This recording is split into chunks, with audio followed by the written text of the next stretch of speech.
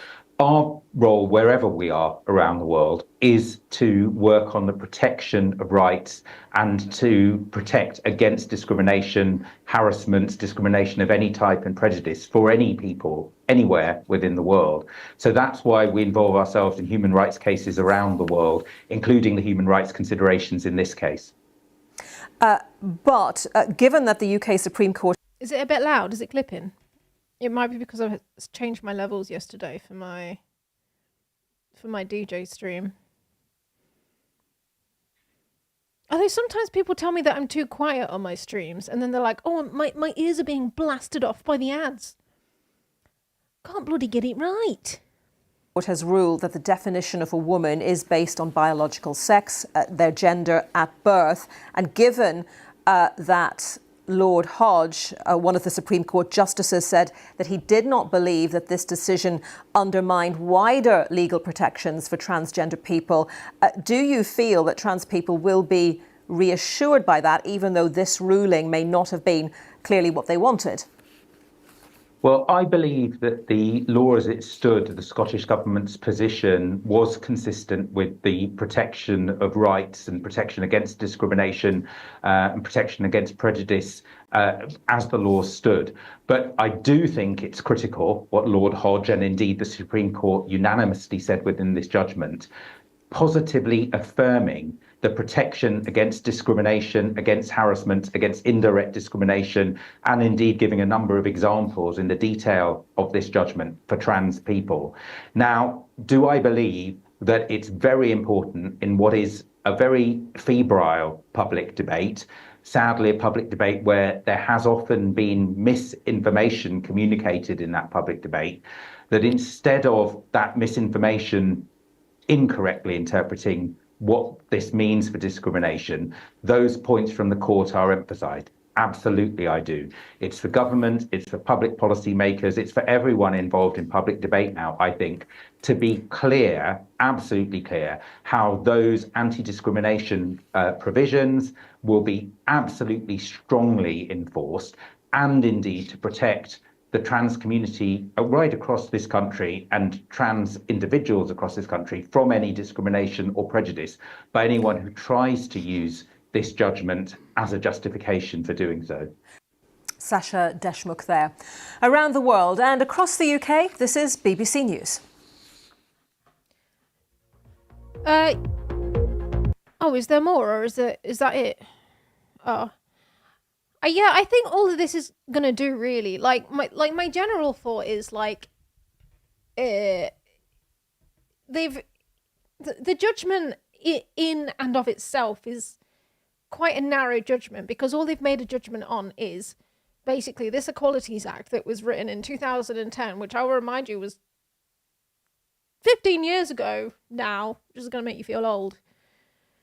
It was written, but it was written 15 years ago. The world has changed a lot, I would say, in the last 15 years in terms of how we define the word woman, because culture changes and society changes, and the more we become aware of trans people, the more the literal societal definition of the word woman changes, because the definition of words changes all the time.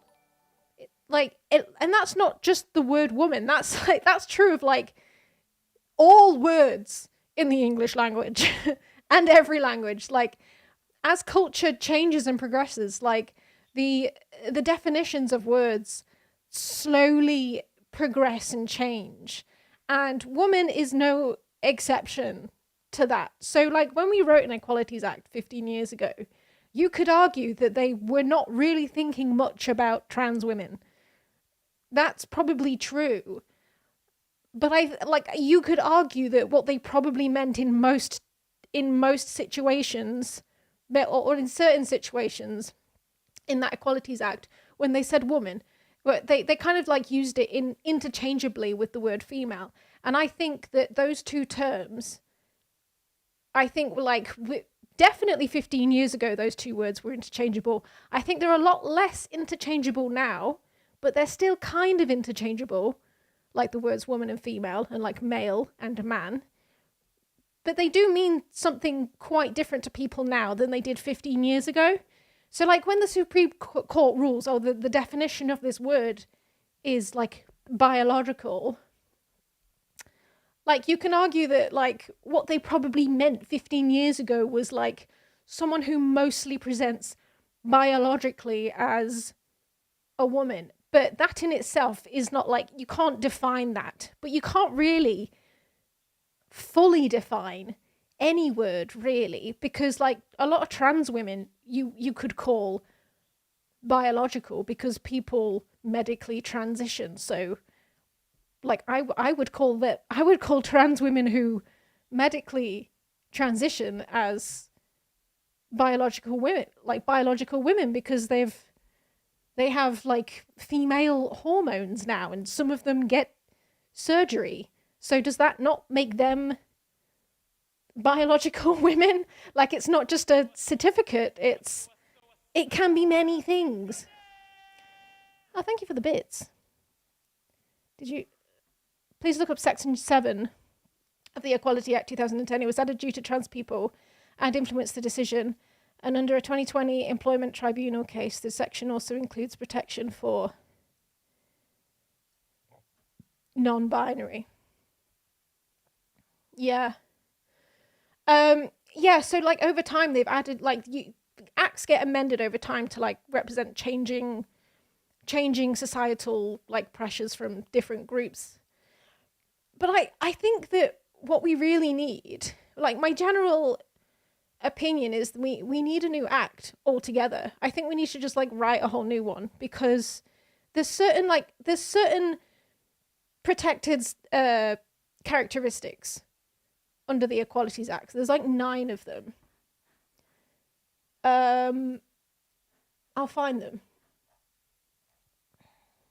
They're listed somewhere.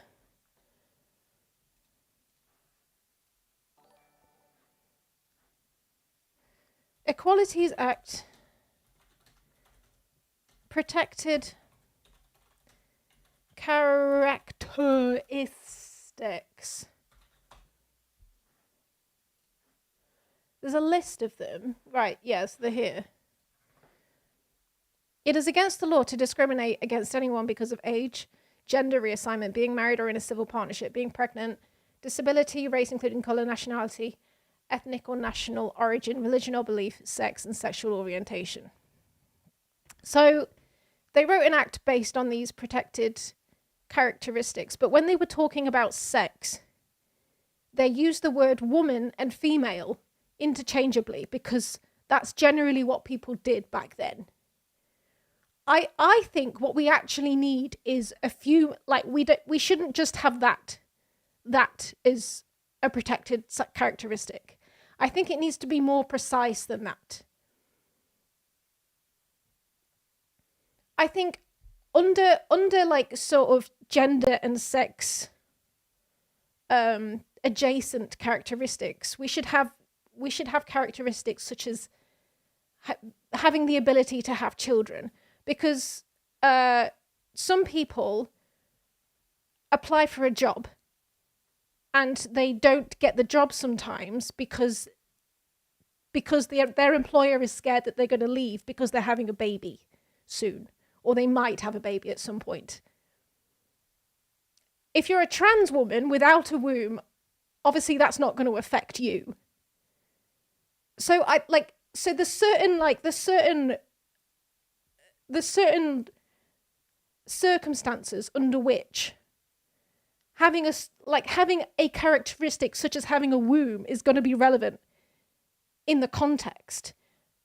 But obviously having a womb doesn't mean you're a woman. So it's undersexed, but it's not really, because like saying that you're the female sex doesn't necessarily mean that you even have a womb. You don't always have a womb if you're female. Like sometimes women are born without like the ability to have kids. Some women get their wombs taken out. It's called a hysterectomy. Like not all women have wombs. It's like we just need, I think we just need more protected characteristics here that are more specific. And then it needs to list like the context under which that characteristic is protected. So I think like the characteristic of having a womb, being able to have kids, would be separate from presenting as a woman, or like presenting as a societally presenting as a woman, gender as a woman. I don't know, that's just coming from a stupid cis girl though. Like, I don't know, these are just my thoughts from what I know about like the law and how things work and how flawed it can be, and how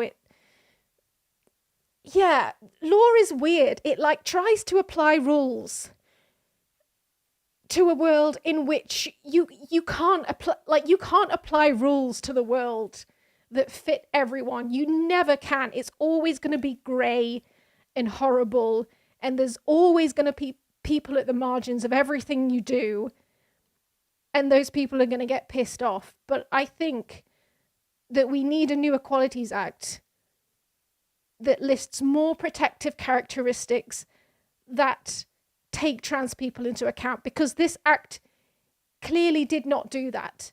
And that's how J.K. Rowling was able to use it. J.K. Rowling and all of her buddies. That's how they were able to use it, because you could technically argue that when they wrote it, they weren't like, they were, well, yes, I know it takes trans people into account, but when they use the terms woman and female, they use them interchangeably, which I don't think you should do.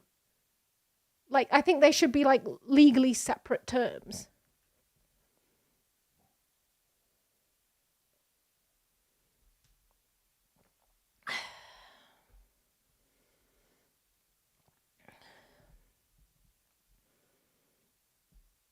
I don't think it's even possible to discriminate someone based on their chromosomes. Can you tell what chromosomes someone has just by looking at them? Can you tell what gametes someone has just by looking at them? Why should we have a protected characteristic when you can't even like tell what the characteristic might be? Like when most people aren't even aware of the characteristic themselves. Like I've never had my chromosomes tested. J.K. Rowling can sense them. Well, yeah, that's the thing. They're obsessed with gametes. J.K. Rowling and her clan, they're obsessed with large gametes for some reason. Like that's the thing that they've decided. It's like, what? How can you tell what gametes someone has just by looking at them? The whole point of having acts like these is because people get discriminated against, because other people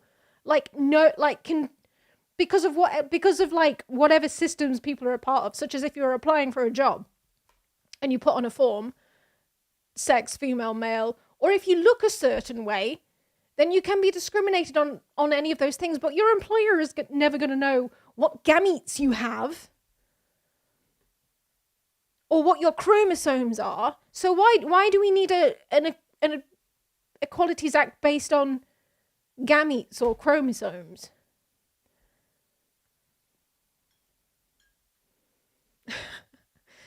But they keep on like they're J.K. Rowling and her clan, they're really celebrating this.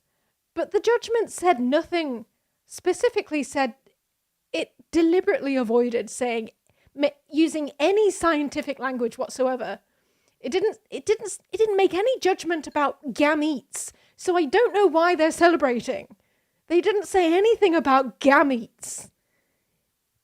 They, in fact, didn't give any definitions of either word. They basically, all the Supreme Court did is they gave a weapon to transphobic people to use the courts to make decisions against them more often, whilst actually providing no clarity whatsoever. They have given no clarity, because everything is still so context dependent.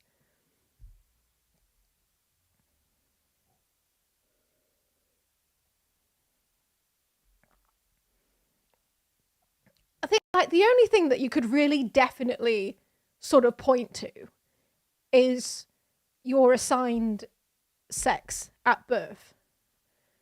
But even then, aren't like 1 in 75 people like born intersex or something like that? And when you're born intersex, I believe the doctor just basically looks at you and goes, okay, you look more like this, so I'm going to do a little bit of surgery to like make you 100% that. And then they just like, they basically decide for you when you're a baby what you're going to be. So like you could argue even that's like a social reality that we've made ourselves, which we are able to change. Because nothing's really set in stone when you think about it.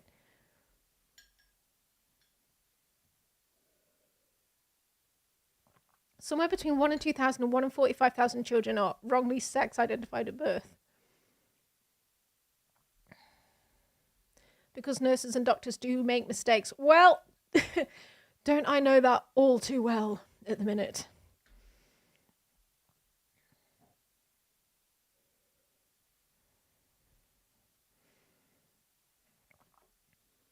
Anyway, let's carry on. I've got a few more things to watch about this.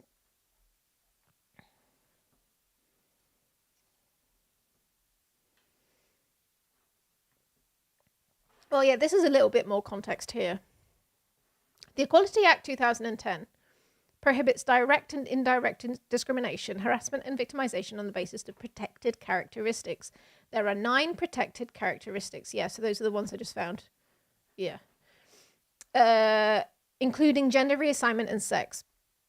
It applies in various scenarios, including at work and education in relation to the provision of services and public functions, and to membership of clubs and associations. The Act protects men and women from discrimination on the basis of the protected characteristic of sex. This is what I'm saying is not detailed enough. And that's the bit that they need to rewrite. Because it's just not relevant anymore. A man is defined as a male of any age and a woman as a female of any age. Those definitions do not state expressly whether sex in the Act means biological sex or whether it could mean legal sex. In the latter case, trans people with GRCs could be protected from sex discrimination on the basis of their acquired gender. A GRC is a gender recognition certificate. The EA 2010 also prohibits discrimination on the basis of gender reassignment. Someone has this characteristic if they have undergone or will undergo a process for the purpose of reassigning their sex. People who hold a GRC will have had the protected characteristic of gender reassignment, but it is not necessary to have a GRC to have this protected characteristic.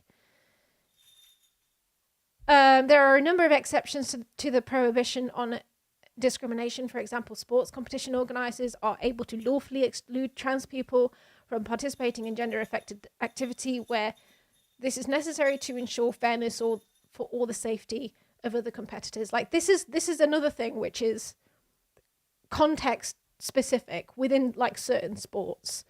It's so within some sports it's necessary to like look at certain characteristics to say like you can play in the women's league and you can play in the men's league. I think it's necessary in some areas of sport, but it's literally down to the sport itself and like what the governing body of that sport deems is necessary, really. Brooklyn. Separate and single sex services such as women-only counselling groups may also be permitted where their provision is proportionate means of achieving a legitimate aim.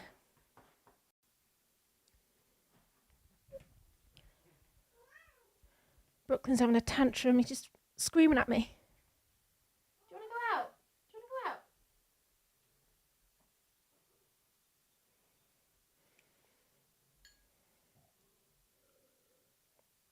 Tell you what, I'll open the door to let him out and he'll just walk straight back in. Do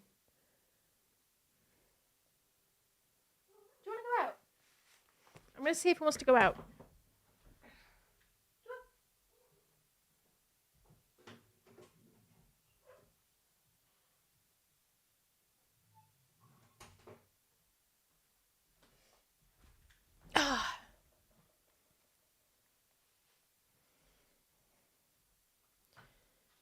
Right, I'll see how long it takes for him to stop meowing at the door again.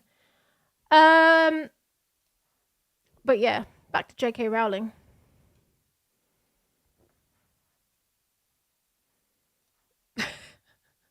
This fucking tweet was so cringe.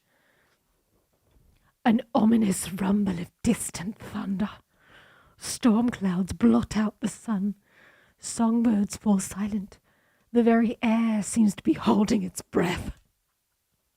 The mother of all front seat of the car videos is brewing. How is she's so fucking cringe. You're not writing one of your stupid books, JK. It's a fucking tweet. You don't have to be that fucking pretentious. You're on a fucking website.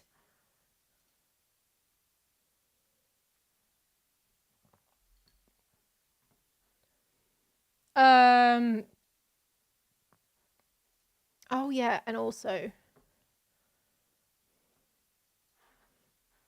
people are comparing her with Andrew Tate now.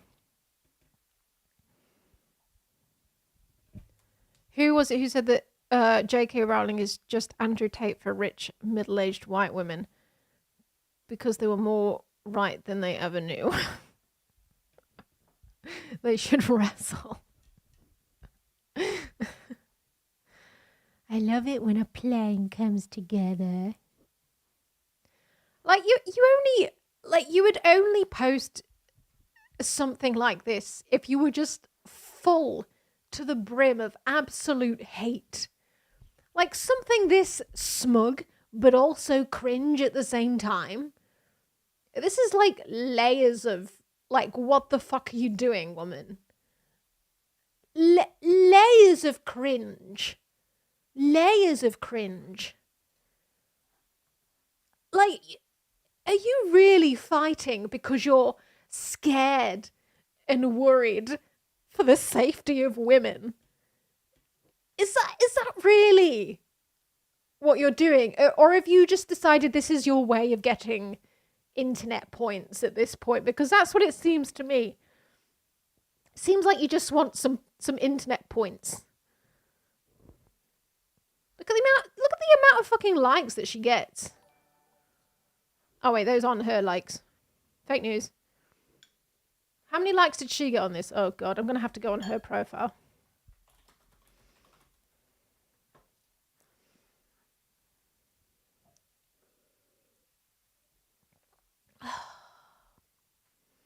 She blurs out her backgrounds now, so we can't even take the piss out of what's behind her. I want to see the mold.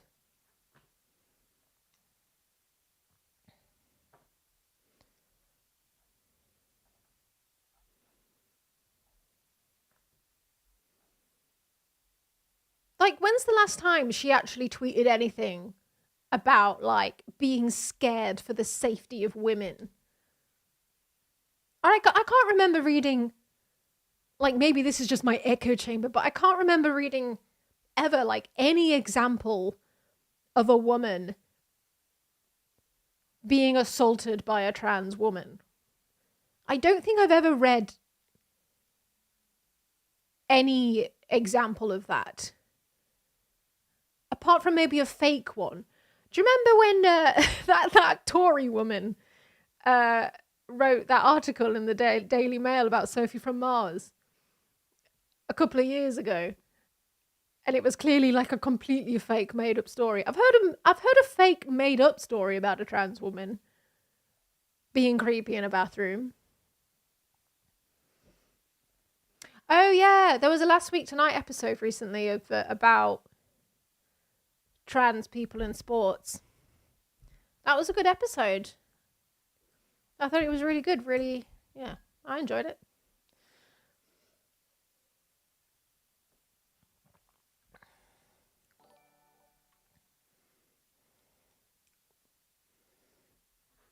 I haven't actually put on any social media that I'm live. Honestly, I'm so bad at this.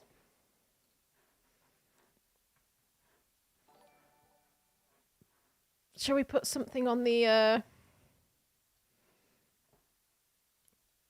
There we go. We'll put that on the screenshot. The deputy. All right, if you want to be on the screenshot, chat now.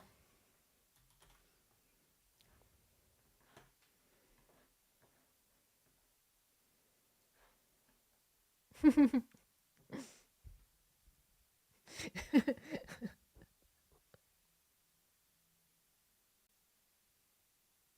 right, ready.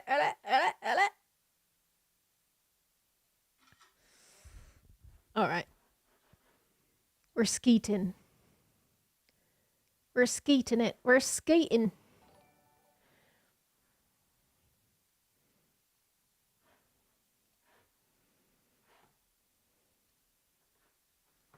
Live right now. Right.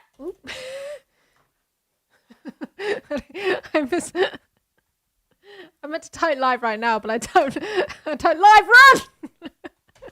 Run! She's live. Live right now. Twitch.tv/mooncatmusic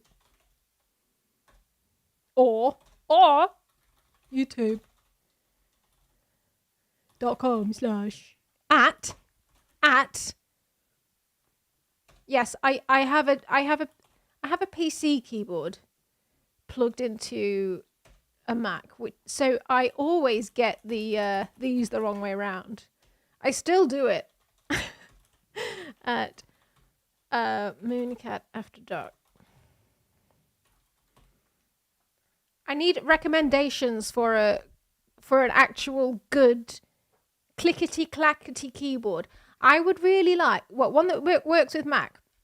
I would really like. I love like the typewritery ones, but I don't know if they're like shit to type on. But I think they look cool and vintagey.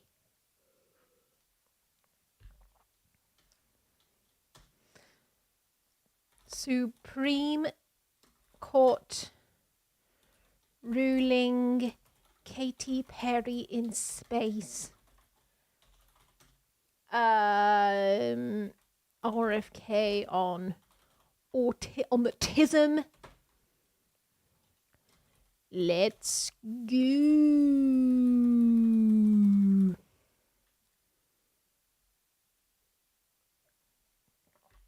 I should get my pay pig to buy me a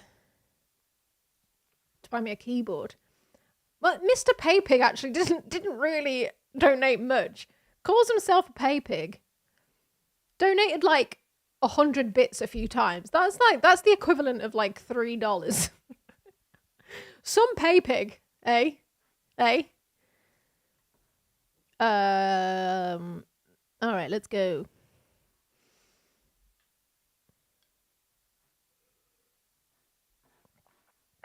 My post has been published. Where is it? There we go. We popped off, guys. We popped off.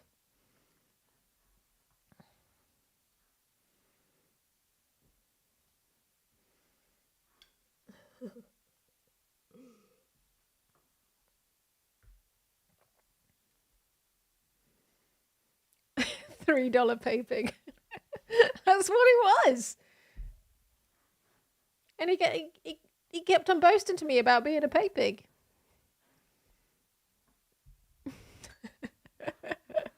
Not even a fucking coffee, mate. Call yourself a pay pig. Not even a fucking coffee. Yeah. What was I looking for? I don't know.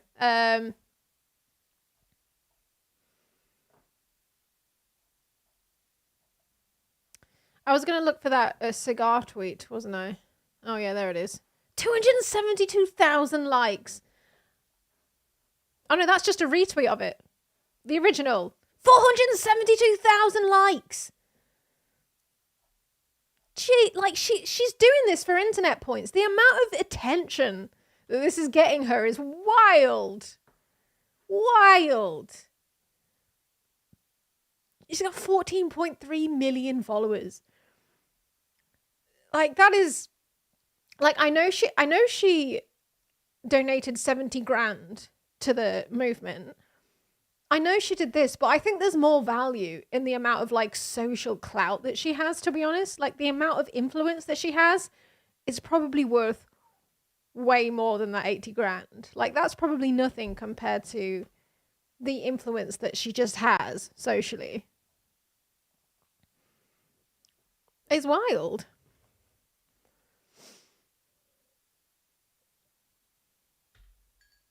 You think all these numbers are inflated? You think Elon's just inflating the numbers of people who agree with him? Yeah, I mean, it's possible. Yeah.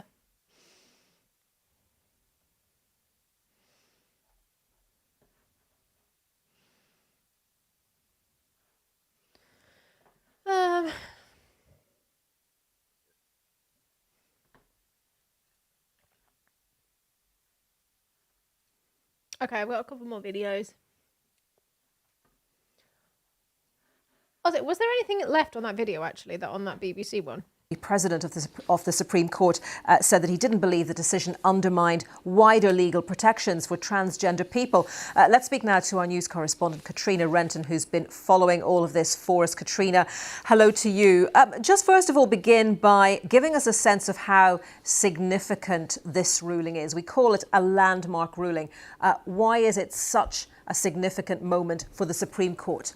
Well, Anita, this is about the Equality Act 2010, and that applies across most of the country. It applies to England, it applies to Wales, and of course, it applies to Scotland, where this all started way back in 2018. So this has been in the courts for the last 6-7 years, and it's taken till today to get a judgment on it. It's gone backwards and forwards in the...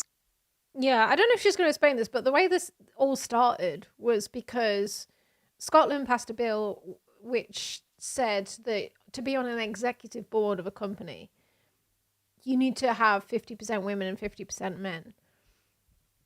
And Scottish Parliament, which I think is a good bill, actually, I think that's really good. The Scottish Parliament decided that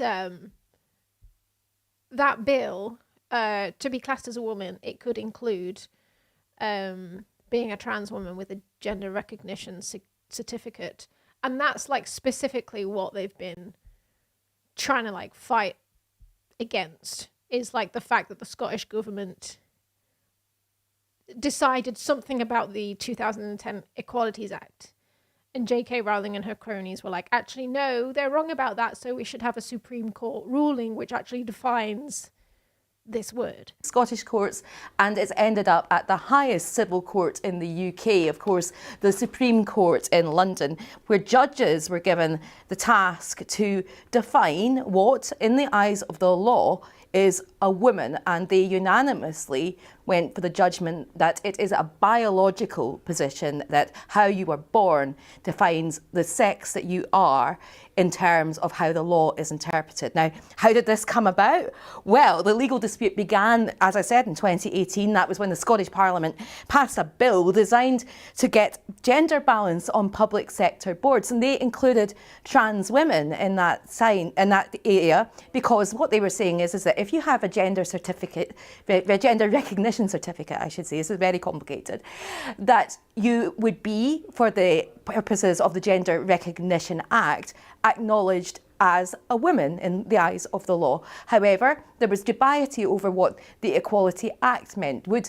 The question being that for Women Scotland said, well, would a trans woman have the same rights as a biological woman? And what would the impact on things like single-sex spaces be? So changing rooms, or, you know, hospital wards that are women only, prison spaces that are women only, those kind of things. So that's what the judges went to consider. I don't think I've ever heard also of like anybody, I don't think I've ever heard of a story of like a issue of an actual trans person being in a changing room. Like, this is not real world issues. This is just not, like, it's like J.K. Rowling has invented, literally, a boogeyman. Like, and she's convinced the world that the boogeyman is real. She's like, the boogeyman is real, and with all of her power and all of her influence and all of her money, she's managed to, it's like, set up entire rights advocate groups for anti-boogeymen people. And people are now, because of that, people are now really, really, really convinced that this boogeyman exists. And there was this like act written 15 years ago, but since then, more people have realized that this boogeyman exists. It doesn't really exist, but people have made up this boogeyman.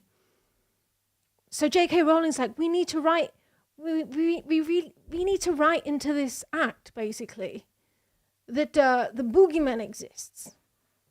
And now everybody believes that the boogeyman exists.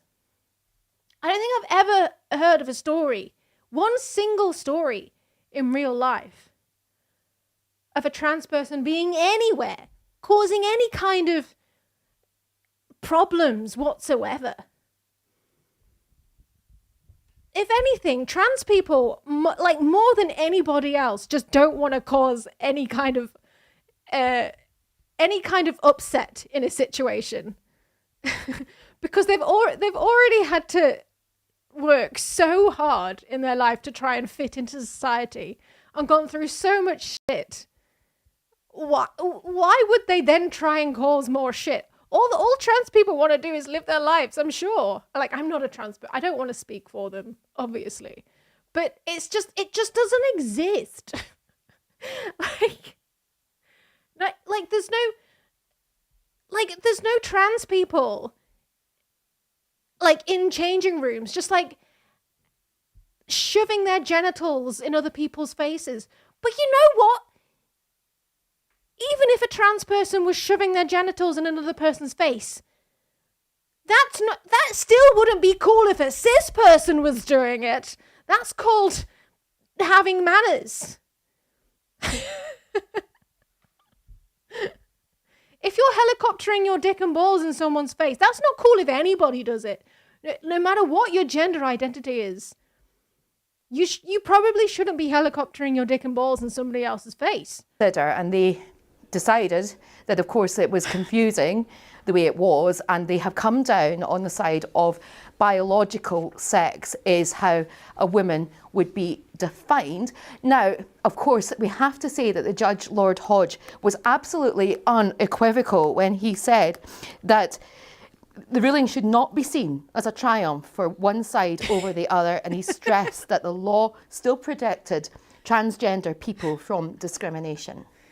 Consensual helicoptering is fine, but you still probably shouldn't do that in a public changing room. Like, I can't believe I'm having to explain this to you guys, but you probably shouldn't, even if it's consensual, you probably shouldn't be helicoptering in public changing rooms.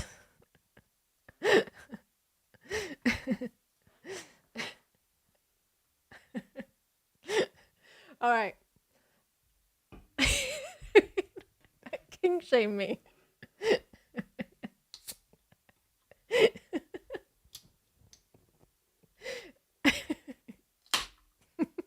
What if you're by yourself in a public changing room? Okay, well, yeah.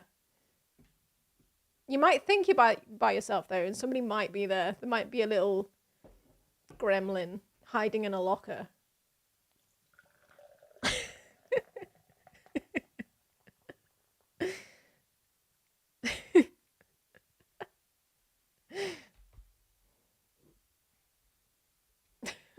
Right, What am I pouring? Hell's Unfiltered Lager Beer by Lost and Grounded. Oh.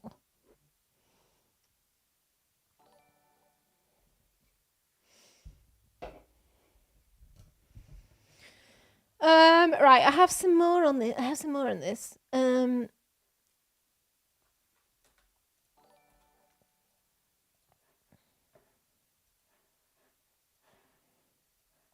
Right. I hate how it starts the video muted, and then you have to. Right, let's. Court ruling this morning that for some women, Scotland judgment is a real low in British legal history. It's profoundly unfair. So lawyers are obsessed with fairness. We even have this sort of Latin tag, audi alterum partem, which means that you shouldn't only hear from one side. The Supreme Court did exactly that. It allowed a whole bunch of interventions from a whole bunch of transphobic organisations and refused to hear from any trans people. So the decision is shockingly unfair. That's not just about fairness, though, actually. It also impacts on the nature of the decision. So the decision says, kind of blithely, I think the Supreme Court actually believes what it says, that the decision won't be bad for trans people, because if you're perceived as a woman, this is the example they give, if you're perceived as a woman, you'll still be entitled to be protected from the discrimination that women get. But the problem with that argument is that lots of trans women are not perceived to be women. It's only trans women who pass, a shrinking category, by the way, as Wes Streeting's department continues to withdraw healthcare from trans people. It's only if you're a trans woman who passes that you're perceived as a woman, and so only trans women who pass will be entitled to be protected from discrimination against women. And it's also only trans women who are stealth who will be entitled to be protected. If you do what most gender criticals would say is the right thing to do, which is to disclose your transness, you no longer will be entitled to the protection that the law gives to women from discrimination. It's kind of appalling. The Supreme Court doesn't know any of this, and it doesn't know any of this because it chose not to hear from any trans organisations. It allowed lots and lots of gender critical organisations to make submissions before it. It excluded the submissions from every trans person who applied. It's like shockingly, shockingly bad. It's made me ashamed to be a lawyer. We are speaking to leading counsel about possibly going to the European Court of Human Rights. This is a complicated decision. It's going to take us a long time to work out what it actually means. But today, the Supreme Court has made me ashamed of my profession. Mm-hmm. The Supreme Court ruling this morning. Yeah, honestly, the Supreme Court judges, they're meant to be like the most intelligent, amazing judges in the land. Also, I got a super chat. I didn't realise. Big fan, keep helicoptering. Also, when is the next vid? I'm hoping within Q2. I'm going to say Q2 like a finance bro, but we'll see. But it's also not going to be. It's probably not going to be one video. It's probably going to be a little series. There's a lot. You should see the fucking Miro board. Anyway, yeah, the Supreme Court judges, they're meant to be like the top judges in the land. And what they're supposed to do is like consider everything. What they're meant to consider is like philosophy and science, essentially, and like justice and equality. They're meant to consider all of those things. And I don't think they've considered science. And I'm kind of not surprised because the amount of things that I've been reading recently about how the justice system interacts with science. Like, lawyers are primarily, their backgrounds are like in humanities subjects, like in philosophy and like in law, obviously, which is like primarily a humanities subject. They all get trained up in these subjects, and they never really have to interact with like the actual scientific accumulation of knowledge, and they don't understand it fundamentally. is what I'm very much realizing from all of my research. And the fact that they've like not even asked any trans people for their opinion, but it also seems like they've not even really asked any like actual scientific people who actually look into the science of like sex and gender and transitioning and how people transition, why people transition, the data behind, you know, the amount of trans people who really, really struggle in society. I don't think they've even considered any of the data. All they've looked at is these like transphobic groups and listened to their opinions without listening to anybody else.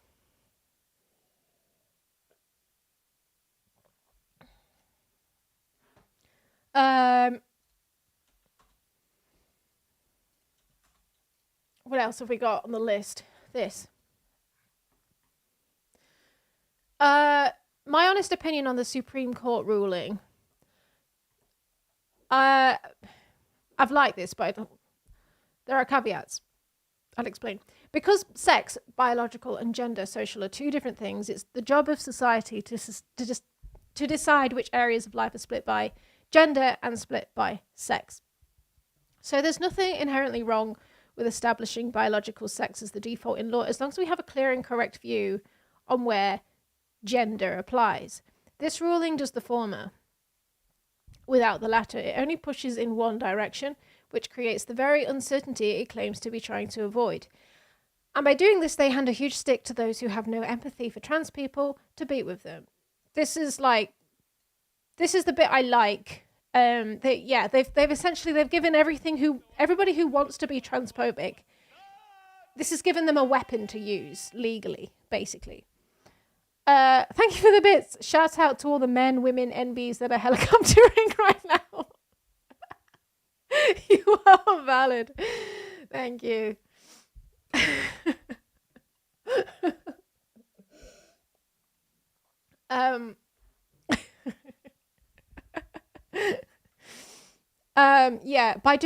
By doing so, they hand a huge stick to those who have no empathy for trans people to beat them with.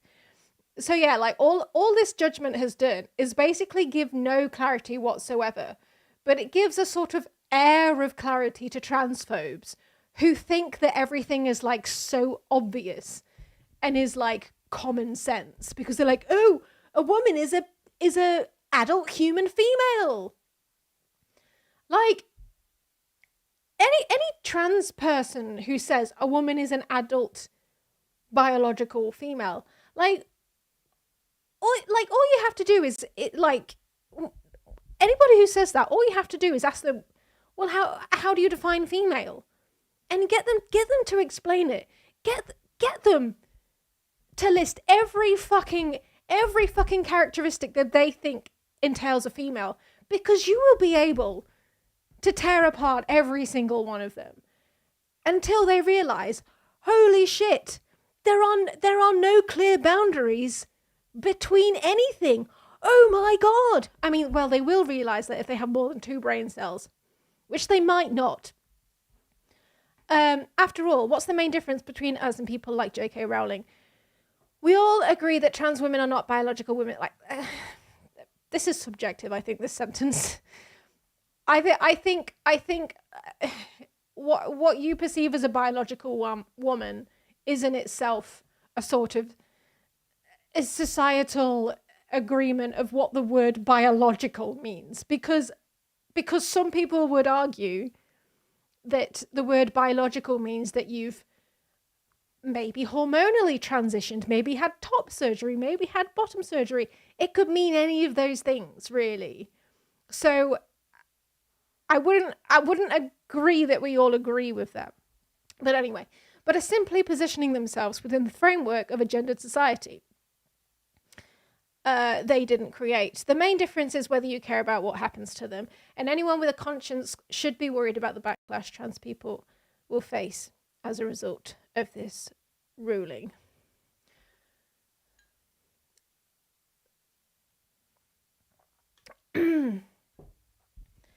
I mean, like, this is all coming down to, like, the definition of words. And this judgment, you have to remember, is in... The headlines are making it seem like the Supreme Court has decided what the definition of the word woman is, as if, like, the Cambridge Dictionary and Merriam-Webster are all of a sudden retracting all of the dictionaries in the world and rewriting them. Like, that's not how things work. Like, societally, we have a collective consciousness of what words mean, basically. But that's still slightly different in everybody's head. But the word woman, as with every other word in the English language, it changes over time. Like, only like 40 or 50 years ago, if you said the word woman to someone, they were far more likely to think of someone who stayed in the home, who didn't voice opinions, who didn't bring in an income, who primarily looked after children and stayed at home all the time and did the cooking and did the dishes. Like, it's only like 40 or 50 years ago. You say the word woman to someone, that would be what popped into someone's head. That's a lot less likely to be what pops into someone's head now, because we allowed women to leave the house. Whether that was a good idea or not, I mean...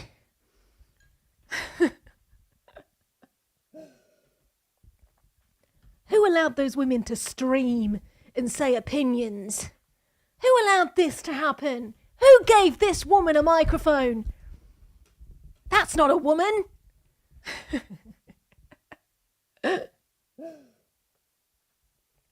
But my point is, our definitions of words, they change over time in accordance to what society deems is the reality, the socially accumulated reality of that word.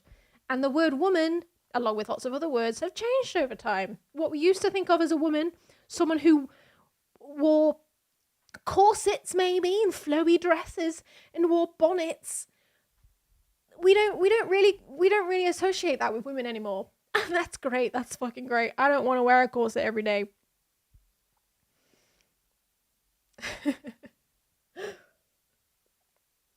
And I think in the past 15 years, the definition of woman has changed a little bit further, because we've actually now become a lot more aware of trans people. Oh my God, they exist. Whoa. So maybe that definition is going to change a little bit more to what we thought it was. And that's fine. We can deal with that as a society. It's actually, when you think about it, not that fucking hard to learn new things. It's really not that hard to learn new things. Trust me. Take it from me.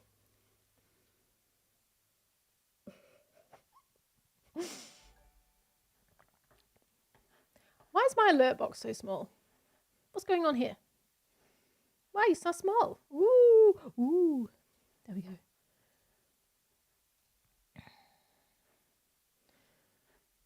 All right. I actually need to pee. And then I'll do a bit more of this. Oh, it's time for a go piss girl moment. Go piss girl. Go piss girl. Go piss girl.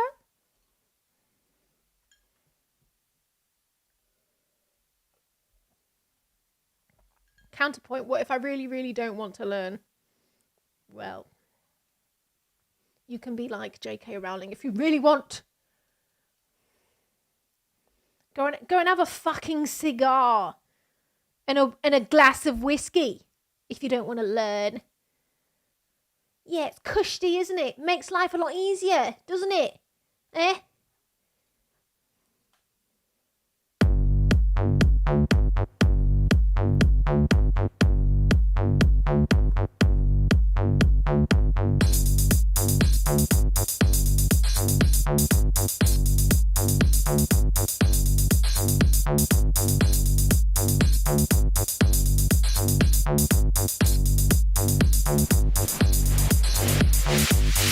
I can't talk right now.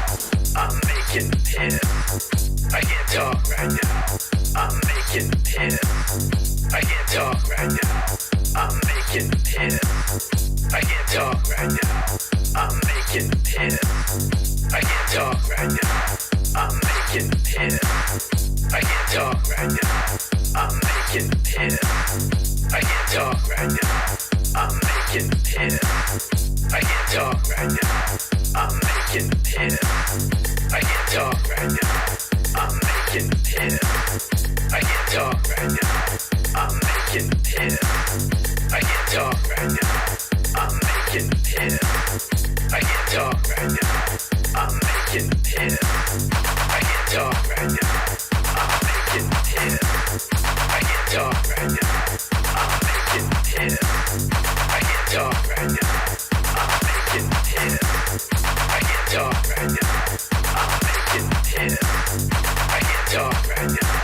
I'm making piss. I can't talk right now. I'm making piss. I can't talk right now. I'm making piss. I can't talk right now. I'm making piss. I can't talk right now. I'm making piss. I can't talk right now. I'm making piss. I can't talk right now. I'm making piss. Ooh, just in time, just in I can't time. talk right now. I'm making piss. She got me burning up. Oh. All right. Oh.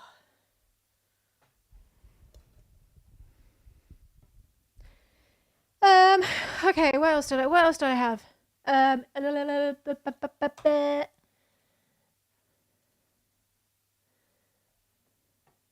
Also, I did want to make the point that this does also affect trans men. Literally, I was just saying that. It also affects trans men because there is the possibility now that they could be forced to use the women's changing rooms, and if they present as male, as men, then they're gonna feel extremely vulnerable and awful if they're being made to use a woman's changing room or a woman's bathroom. It would be fucking awful for them. But it is down to like specific individual businesses. Like if you're, say, at a gym or whatever and there's the changing rooms, it would be down to that gym to say, like, to be honest, I think most gyms, we still haven't seen the full extent of this decision. We don't know what's going to happen. I would hope that most gyms would be fine for people to go into the changing room that they feel comfortable going into still. Because doing that any other way would involve inspecting people's genitals or gametes or chromosomes, which is just not viable in any business. Like, gyms are, the staff there, they're busy enough. They're busy enough.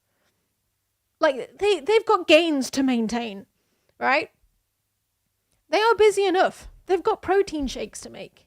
I don't think they're going to want to inspect the gametes or the chromosomes or the genitals of everybody who walks into the changing rooms. I think it could start affecting people when they start bringing claims to court for whatever reason, because then the court will make decisions based on the Equality Act. Then it will start affecting people, but it's yeah. I think the transport what are they called? The transport police, the London Transport Police, they've already made a change, which means that if you're a trans woman, you're not allowed to strip search, I guess, customers who present as women going through security. I think they've already made that change. Like, you're not allowed to inspect women who are going through security if you're a trans woman. So, like, trans women in that job are now sort of being, I would say, discriminated against. But yeah. The transport police?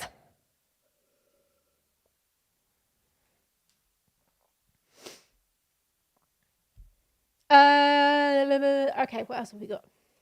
This. Oh no, I already did that one.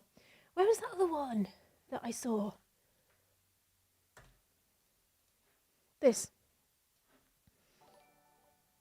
Play. Yesterday, the UK Supreme Court made a devastating ruling, not just for the trans community, but for any of us striving for equality. The case was for Women Scotland versus the Scottish Government, and the issue whether trans women, even those with legal recognition through a gender recognition certificate, should be counted as women under the law. The court, there were 5 judges, said no unanimously. They ruled that when the Equality Act says woman, it only means someone assigned female at birth. That a trans woman, even one recognised legally by the state, isn't a woman in the eyes of the law. What's worse, trans voices were not allowed to speak at the hearing. Groups who oppose trans rights were heard, loud and clear. We don't know the legal implications of any of this law yet and how it will affect access to spaces, services, protections and dignity. But this is not the win for women that it's being framed in the right-wing papers. An attack on trans rights is an attack on women's rights, because at the heart of both is the right to define ourselves, to live freely in our bodies, and to push back against the patriarchal system that has always tried to control us. When they say trans women aren't real women, they're not just attacking trans people, they are narrowing the definition of womanhood to something small, fragile, easily controlled, and that hurts all of us. It tells us there's only one right way to be a female. What's next? Do masculine presenting women need to prove they're women to use the loo? For centuries, women have been told what to wear, how to behave, what to do with our bodies, and we fought hard for the right to make choices for ourselves, to work, to vote, to have children or not, to live outside of male approval. Those same freedoms are under threat when trans people are denied autonomy. This is not a separate issue. And if they come for trans rights today, then they can come for reproductive rights tomorrow, or gay rights, or protections against domestic violence. History shows us that when one group's rights are stripped,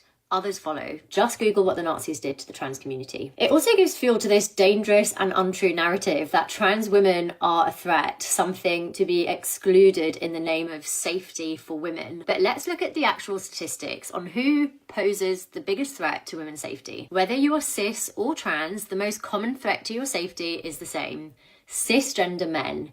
Cis men commit the overwhelming majority of violence against partners, strangers, co-workers and friends. They are responsible for harassment, assault, femicide, yet somehow society is more comfortable protecting cis women from trans women who are not the threat than confronting the violence of cis men who are. When the state starts deciding who counts as a woman, it turns womanhood into something that can be policed, defined and defended. Trans women are not our enemy. They are our sisters and they are part of our fight for equality. So trans people will continue to exist, just like they always have done, but life has become even harder for them. If you're trans, I just wanted to say that I see you and I support you. Yesterday, the UK Supreme Court made a devastating ruling, not just for the trans community, but for any of us.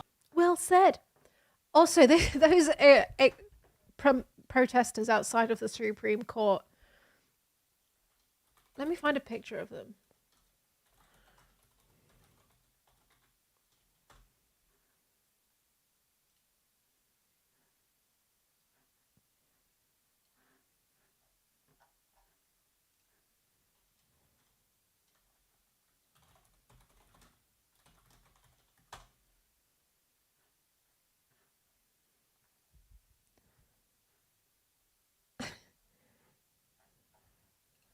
Where's that picture that I'm thinking of? Oh yeah, that one.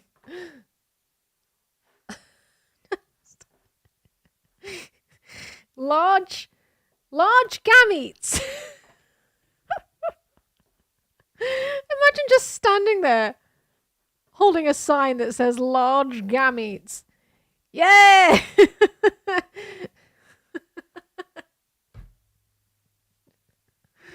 Oh my god. There's no particularly young people here, are there? I have more hope in like younger feminists, to be honest, than these so-called feminists. I have a lot more faith in the younger generation, at least.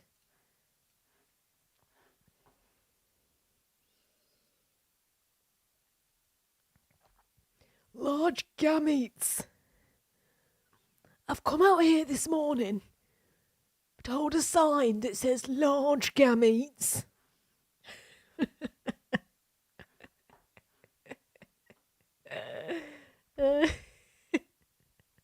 Spent the entire morning holding a sign that says large gametes.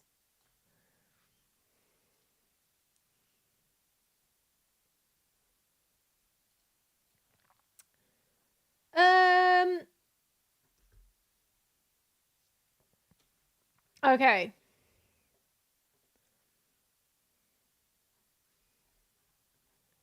I've got a video from a friend of mine, Bennett. I am a cis man. He has a podcast called Crypto Critics Corner, which I have been on. I went on it a couple of years ago. And he's also done, you might recognize his voice, he's done a voiceover in my videos. But yeah, no, he did this video and I wanted to amplify it. This man who had gender-affirming surgery. I had a condition called gynecomastia, or abnormal development of breast tissue in a male. For years, this meant I had nicknames including Nips, Nipples, Tits, Titty Tomlin, Ben Tits, Ben Nips, and some more. I honestly don't think many of the people who use these names intended to hurt me.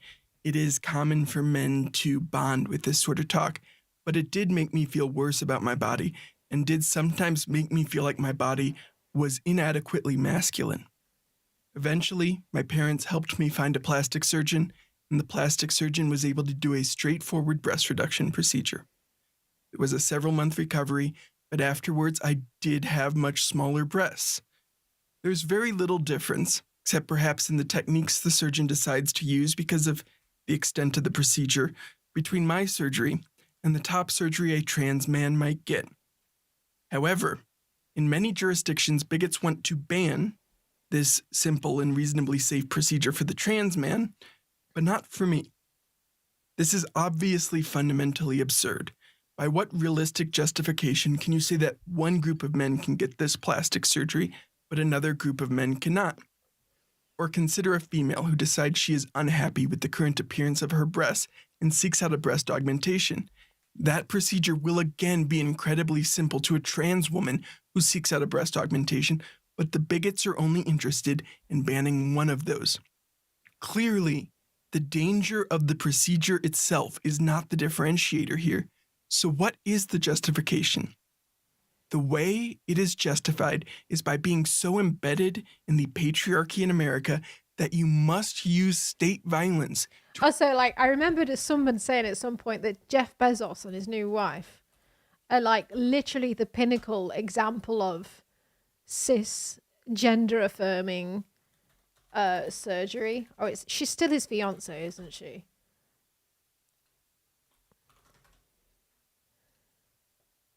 Like, they're literally the example, pure example of cisgender, gender affirming surgery. Like, come on. Come on. To enforce a very narrow depiction of gender. And if you are okay with using state violence to enforce a narrow depiction of gender, you are an authoritarian, you are a bigot, you are probably a fascist. We cannot sacrifice trans folks to the fascists because that will not stop them. They will seek out other ways to control folks, especially females. They will limit the control these women have over their own bodies by banning abortion. They will limit their ability to freely move through the country, often using the anti-abortion laws as the pretext. They will try to limit women's participation in the workplace, falsely claiming that the women are only in the workplace because of woke, or diversity or DEI. They will try to make it so that victims of sexual harassment or sexual assault are not believed and cannot seek any realistic recourse against their abusers and rapists. They will try to limit women's participation in democracy, finding ways to limit their ability to vote, or, like Peter Thiel, just explicitly arguing that women should not be allowed to vote. I've been warning the masses about Peter Thiel since my crypto video. I've been warning people about Peter Thiel, and now he's making real impacts in society behind Donald Trump. Real insane impacts on the world. I'd also note that most of these things are already happening and are likely to accelerate. Yet, despite that fact, many in the so-called opposition party have been perfectly willing to support the patriarchy and its arbitrary conception of gender, believing somehow that sacrificing trans folks on the altar of gender essentialism will lead to election victories that will stop the advance of the fascists. And yet, in doing so, they sacrifice a massive portion over the debate about how the world and society should be to the fascists and enable the fascists to accelerate their other policies. By failing to resist this narrow conception of gender, they inherently enforce the patriarchal systems that you cannot separate from the history of America. The reason I am talking about my own gender-affirming care today is because it's not controversial. Elon Musk's hair plugs, not controversial. Jeff Bezos' stack of medications that supported his physical transformation, not controversial. Which leads us to the obvious conclusion that trans folks seeking out gender-affirming care should also not be controversial. Trans people are real. Trans people should have autonomy over their own bodies, and these threats of state violence must be condemned loudly and frequently. Yay! What? Thank you, Bennett. Thank you, Bennett. All right, let's move to the US now.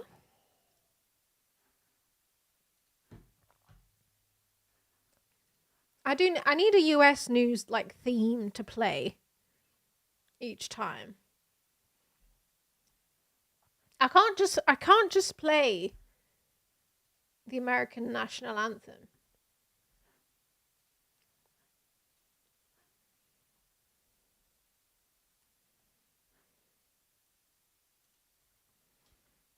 America, America. National anthem with a poop noise. Okay, I'll do that.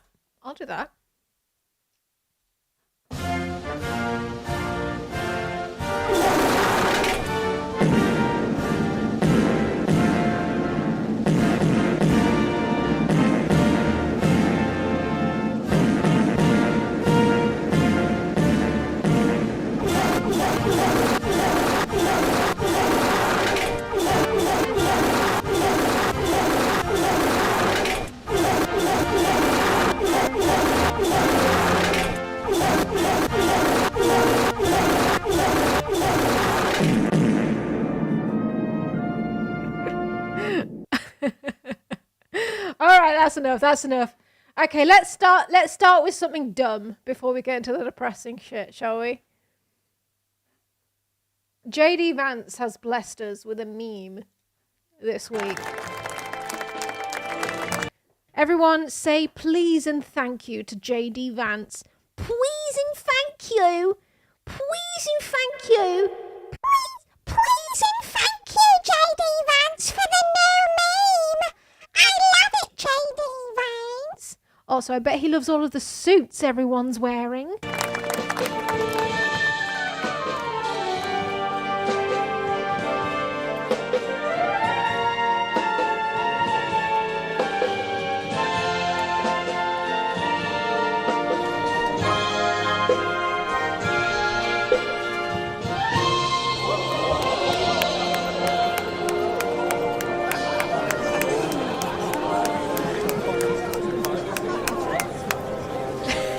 So annoyed. Can he not even break a smile? Dude, you fucked up. Just crack a smile. Why are you taking yourself so fucking seriously, bro? Laugh it off.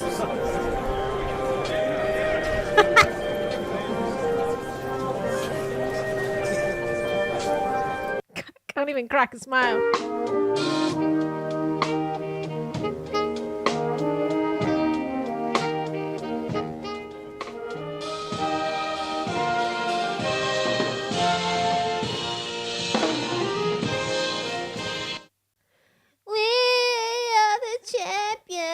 My friend. Also, somebody said that trophy was worth like a fuck ton of money. Like, why? Why are you wasting that much money on? What is this? College football? Why have you got so? America has a lot of money to spend on everything. Like, you have a lot of money to spend on everything, America, including college football championship trophies. Apparently. That you let your vice presidents just drop on the floor. College football is gigantic. Yeah, I guess the entire culture is like, or it's like all of the cheerleaders and stuff, right? That's how I know about college football, is because all of the cheerleaders. Because one of my favorite films is Bring It On.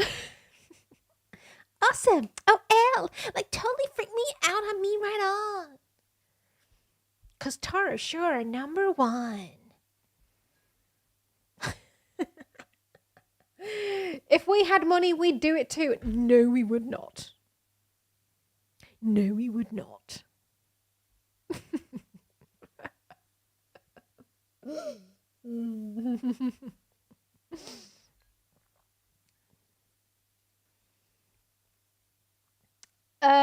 What else has been going on over there?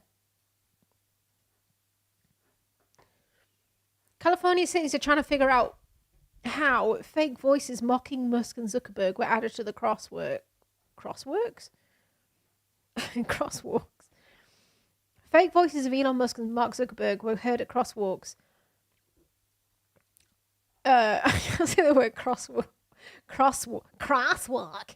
It's a crosswalk. It's not a pedestrian crossing. It's not a pedestrian crossing anymore. It's a crosswalk in California in recent days. Several California crosswalks were hacked to mock the Tesla and Meta CEOs in their own AI-generated voices.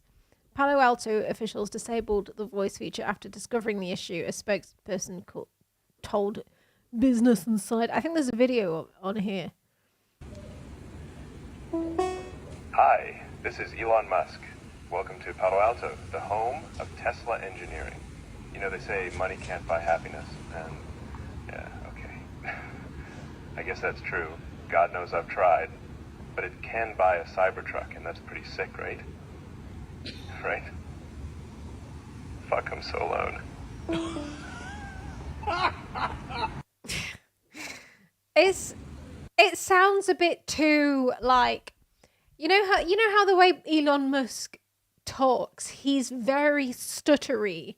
He sounds very stuttery and unsure of himself. He's like, it sounds like the tone of his voice, but not like, it hasn't been able to emulate like the stuttery, like awkwardness of it. Wait. Hi, this is Elon Musk. Welcome to Palo Alto, the home of Tesla engineering. Like he would have stuttered on at least every other one of those words by now. You know, they say money can't buy happiness, and yeah, okay. He sounds too much like a Hollywood actor. I guess that's true. God knows I've tried. But it can buy a Cybertruck, and that's pretty sick, right? Right? Fuck, I'm so alone. Is there another video on here? No. Okay, what else do we have? What else do we have? Oh, yeah. Okay. So this is the autism thing. Before I get onto that, though...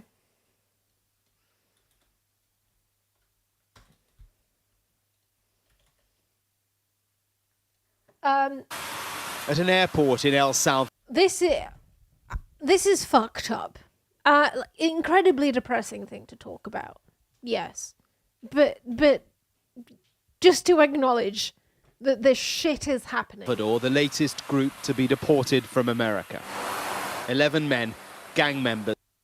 Like, why do they even need to walk them around like that? Like, what do you think that these men are going to do? There's 2 men walking them along. Why do they have to shove their heads down like that? Is there even any necessary guidance to this protocol of shoving their heads down so they don't even know where they're going? Like look at all of this. It's just like, it's all aesthetic. None of this is needed. This is all purely aesthetic. At an airport in El Salvador, the latest group to be deported from America.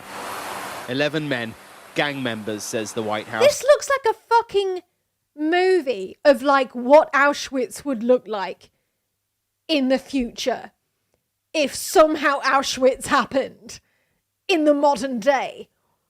It's like a Black Mirror episode. It's like, if we had Auschwitz, but we had modern technology helping us do Auschwitz, it looks like that movie.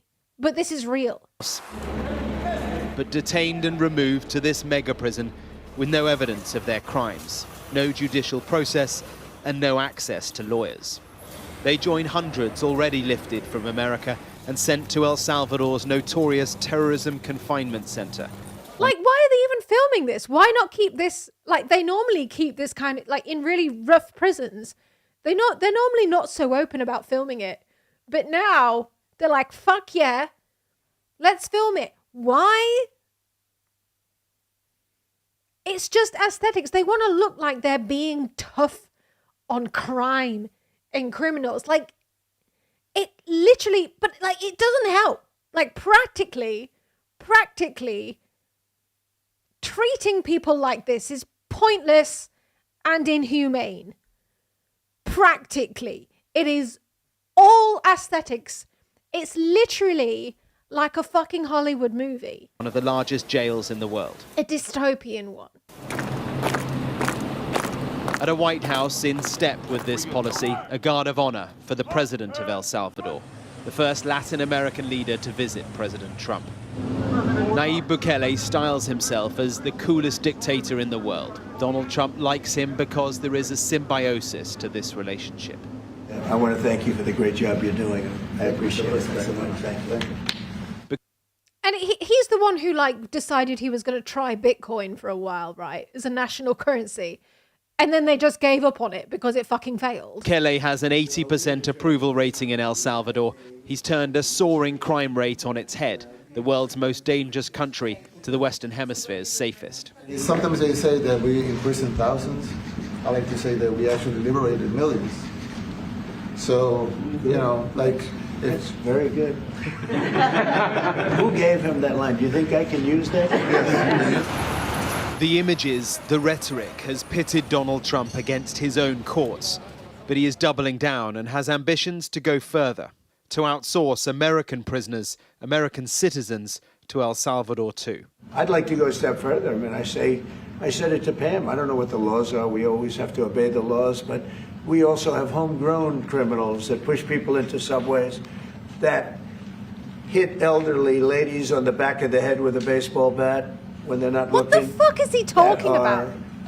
Absolute monsters. I'd like to include them in the group. So they're the ones that get sent to the gulag. But like your white collar crime, no consequences whatsoever. But people who push other people into subways or something get sent to El Salvador with no trial. This man has been found to have done fraud multiple times. Group of people to get him out of the country. Among those already deported is Kilmar Albrego Garcia, removed to the El Salvador Yes, don't forget the sexual assault, of course, and everything else. Jail because of an administrative error. But the Trump administration says they don't have the legal obligation to bring him back. Mr. President, you said that if the Supreme Court said someone needed to be returned, that you would abide by that. You said that on Air Force One just a few days ago. And they said that it must be facilitated. Why don't you just say, Isn't it wonderful that we're keeping criminals out of our country? On immigration, President Trump can point to material successes since he took office. His hard line and his partnership with El Salvador has pushed crossings on the southern border for the year so far to their lowest level in decades. A meeting of minds then, two men who admire each other's methods, who share controversial tactics, who relish in causing a stir. There is advantage for both leaders in this relationship. El Salvador is getting paid for this outsourcing. President Trump gets results on immigration. But at what cost for the principles of due process in America? Yeah. Horrific. Depressing. I saw Walter Masterson. He made the point recently that Auschwitz was in Poland. It wasn't in Germany. Depressing thought.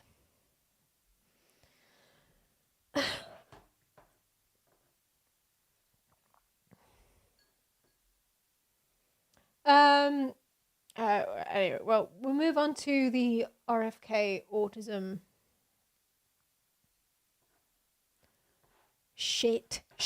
more shite.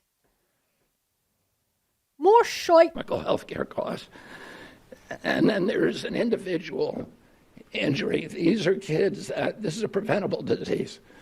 We know it's an environmental exposure. It has to be. Genes do not cause epidemics. They can provide a vulnerability. You need an environmental toxin. And medical health care costs. I think I have a longer video of this. The key numbers from the ADDM report.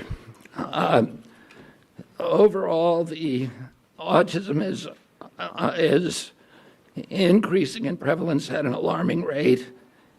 The study tests 8-year-olds who were born in 2014.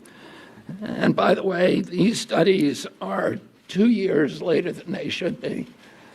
And one of the things that we're going to do as we move this function to the Administration for a Healthy America, to the chronic disease division, the new chronic disease division, is we. I think I was listening to Philip DeFranco talk about this, and he was saying I think the worm has run out of food at this point.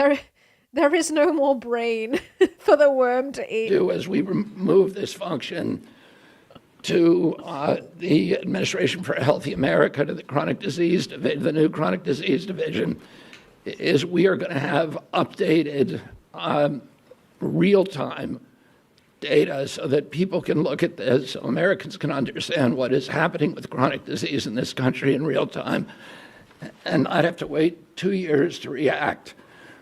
We don't wait 2 years to react to a measles epidemic, and we should not, or any kind of infectious disease. We shouldn't have to do that for diabetes or autism. The ASD prevalence rate in 8-year-olds is now 1 in 31. Shocking. There's an extreme risk for boys. Overall, the risk for boys of getting an autism diagnosis. So the increase he's talking about, I think I read the numbers from between. I think in the space of 2 years, it's gone up from 1 in 36 to 1 in 31. Diagnosis in this country is now 1 in 20, or any kind. Let me re-listen to that. 1 in 31. Shocking. There's an extreme. Wait. Autism. The ASD prevalence rate in 8-year-olds is now 1 in 31. Shocking. There's an extreme risk for boys. Overall, the risk for boys of getting an autism diagnosis in this country is now 1 in 20. And is high in California, which has the best data collection. So it probably also reflects the national. And yeah, to make the obvious point here, It's because we're getting better at diagnosing autism. This is a W for science overall. It's like RFK is like, oh my God, please stop the science. There's too much science happening. We need to slow down the science. We need to slow down the accumulation of knowledge. Too much knowledge. We know too many things. Children, 1 in 12.5 boys. This is part of an unrelenting upward trend. The prevalence 2 years ago was 1 in 36. Since the first ADDM report in 1990, which was 1992 births, autism has increased by a factor of 4.8. That's 480%, I believe. The first ADDM survey was 22 years ago when prevalence was 1 in 150. If you were gonna complain about maybe saying that the threshold for an autism diagnosis is too far because of what we've societally decided what autism is, you think the threshold of that should be changed. I mean, like, that would be at least a legitimate argument, but very nuanced. But to say that there's some kind of environmental epidemic going on when literally no fucking scientist, like no actual, like, credible scientist has said that is pretty fucking wild. Children. In all the core states, the trend is consistently upward, and most cases now are severe. So about 25% of the kids who are diagnosed, with most like either mental or even physical traits or afflictions, there's always going to be a threshold with which you pass, because pretty much everything is on a spectrum. Not just autism, pretty much everything is on a spectrum, and there's always going to be a threshold which you pass. It's the same with like ADHD as well. You don't just have ADHD or you don't. You pass a threshold of symptoms. And as soon as you pass that threshold, all of a sudden you have ADHD. But even then, that could still be down to like how you felt on the day. Like how ADHD you were feeling that day. Like it could be down to so many factors. Not just like overall environmental factors, but even the environmental factors around what the fuck you were doing that very day that you got tested. Those with autism are nonverbal, non-toilet trained, and have other stereotypical features, headbanging, tactile and light sensitivities, stimming, toe walking, etc. One of the things that I think that we need to move away from today is this ideology that the autism diagnosis, that the autism prevalence increases, the relentless increases, are simply artifacts of better diagnoses, better recognition, or changing diagnostic criteria.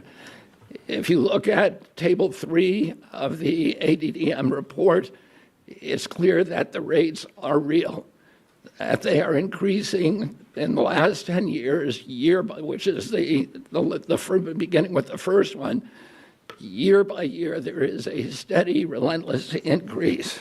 I want to, because this epidemic denial has become a feature in the mainstream media, and it's based on an industry canard. And obviously, there are people who don't want us to look at environmental exposures. And so I want to just read you some of the little excerpts from some of the older studies. The baseline for autism in this country was established with the largest epidemiological study in history. A study of all 900,000 children in the state of Wisconsin, children under the age of 12.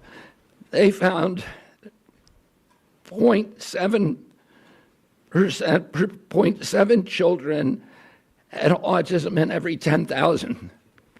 That's less than 1 in 10,000. Today we're at 1 in 31.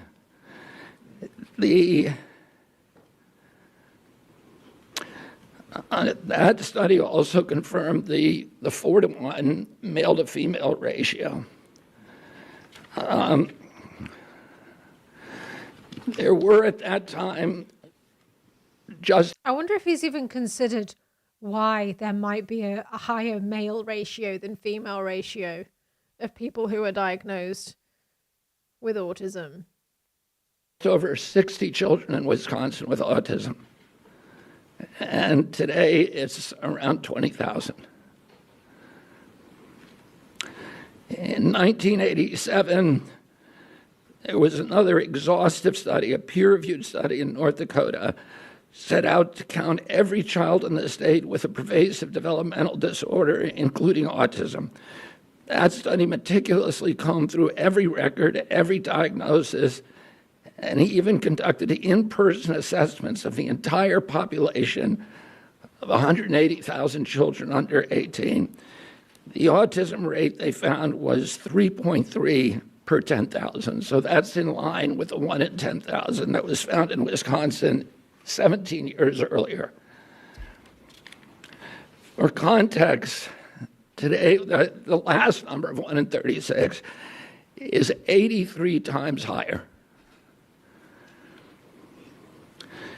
In 1987, out of every 1 million kids, 330 were diagnosed with autism. Today, there are 27,777 for every million. If you accept the epidemic deniers narrative, you have to believe that researchers in North Dakota missed 98.8% of the children with autism.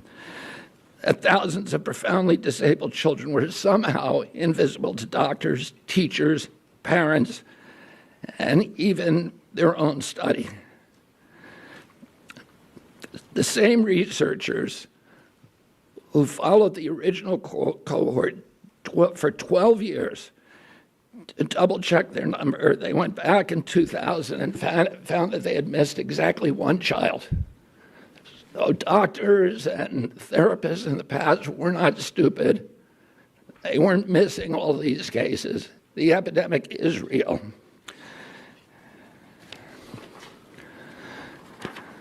Between 1959 and 1965, he doesn't have the most riz, does he? When publicly speaking, like I know he has a problem with his voice boxes. I'm not talking about that, but like. He also just seems like not very rizzed up in general. Researchers from 14 hospitals associated with major universities undertook the National Collaborative Perinatal Project, tracking 30,000 children from birth to age 8. This was no half-baked survey-based analysis. The study conducted 9 separate screenings covering neurology, psychology, speech, language, hearing, and visual function. Every developmental quirk, anomaly, and disorder was logged with painstaking detail. Autism, a condition characterized by profound impairments in social communication and behavior, would have stood out like a neon sign. I think he's going to imply that it's vaccines. He loves to imply that without outright saying it. He seems generally confused about everything, which is probably the worst thing you can be when you're a country's health secretary. That's a very scientific post to be in. It's probably the worst post to be in when it seems like you're very confused about a lot of things, which I think he is, because I think that he has his own biases that he's built up throughout his life. But now that he's in this job, he's having scientists talk at him from every direction. And there's the ones that he believes because they back up his preconceived biases. But there's like 99% of other scientists who are actually telling him what consensus is. So I think he's very confused. He's a confused little boy. There were 14 cases. That's 4.7 per 10,000. So we know what the historic numbers are, and we know what the numbers are today. And it's time for everybody to stop attributing this to this ideology of epidemic denial. In 2009, the California State Legislature charged the Mind Institute at UC Davis with because this myth was already becoming pervasive, the myth of epidemic denial was already becoming pervasive in the mainstream media. The California legislature directed the Mind Institute at UC Davis to answer the question. And Irva Hertz-Pichota was a highly esteemed, revered scientist, neurology, and epidemiologist, came back with a definitive answer: the epidemic is real. Only a very, very small portion of it can be changed to can be charged to better recognition or better diagnostic criteria. I want to say a couple of other things. There are many, many other studies that affirm this, and instead of listening Many to, studies, many. To this. You don't have to look at them. There's just many studies. This canard of Don't concern yourselves with which studies they are or who did them. epidemic denial. All you have to do is start reading a little science, because the answer is very clear. And this is catastrophic. You just have to read a little bit of science. You just have to read a little bit of science. You know, science. You just have to read a little bit of it, and then you'll get it. Catastrophic for our country. There's a study by Blaxell et al. And a team of other researchers that said that the cost of treating autism in this country by 2035, so within 10 years, will be $1 trillion a year. This is added to already astronomical healthcare costs.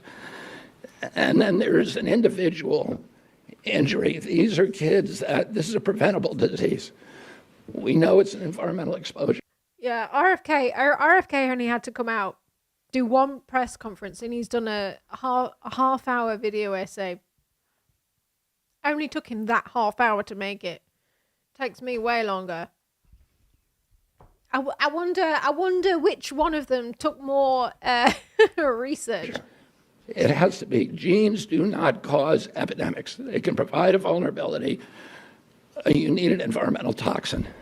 And Irva Hertz-Pichota. An environmental toxin. I love that choice of words. Toxin. Like, it sounds like the word toxic and the word toxin just like sounds so poisonous. But that is because that's what a toxin is. It's technically it is a poison. But like, anything can act like a toxin. If like water can act like a toxin in your body if you drink too much of it. It all comes back to the definition of a word and how people use words to manipulate other people. Pointed out that because of this mythology, that the amount of money and resources put into studying genetic causes, which is a dead end, has been historically... Oh, it's a dead end, isn't it? Okay, RFK has decided. Scientific academic RFK has decided that the genetic research into autism is a dead end. Guys, stop it! Just stop it right now! Just stop! It's pointless, guys! All of you scientists with your stupid PhDs from your woke university, just stop! Just stop, because he's told you. This guy right here, who's never written a fucking paper in his life, has told you that it's a dead end. 10 to 20 times the amount spent by NIH and other agencies to study environmental factors, to study exposures, to study external factors, and that's where we're going to find the answer. This is another thing that annoys me. Like, people who make things seem like they're so binary. In the same way, this harps back to what we were talking about before with like gender and sex and how people think that it's so binary. Whenever somebody comes along and tells you that there are hard binaries in the world, immediate red flag. Okay, immediate red flag. There are almost never hard binaries in real life. And autism is no exception to that. Autism is caused by your genes and also by the environment. Because autism is something that we've socially decided as humans is a thing. And we arbitrarily put a border between what is a person who is not autistic and a person who is autistic. We socially decided that ourselves. We made it up. As much as we make up every fucking other thing that is fake that we've also made up as humans, such as money. We fucking made up money. We fucking made up loads of other shit as well. But people think that this shit is real. And it's like embedded into reality, fundamental reality. When we've just made, guys, newsflash, we made up loads of shit. We just fucking made it up. And we made up autism. Autism is one of the things that we just like made up. This is an individual tragedy as well. Autism destroys families. More importantly, it destroys our greatest resource, which are our children. These are children who should not be suffering like this. These are kids who, many of them were fully functional and regressed because of some environmental exposure. I think he's dog whistling. He's definitely dog whistling vaccines when he says some environmental exposure.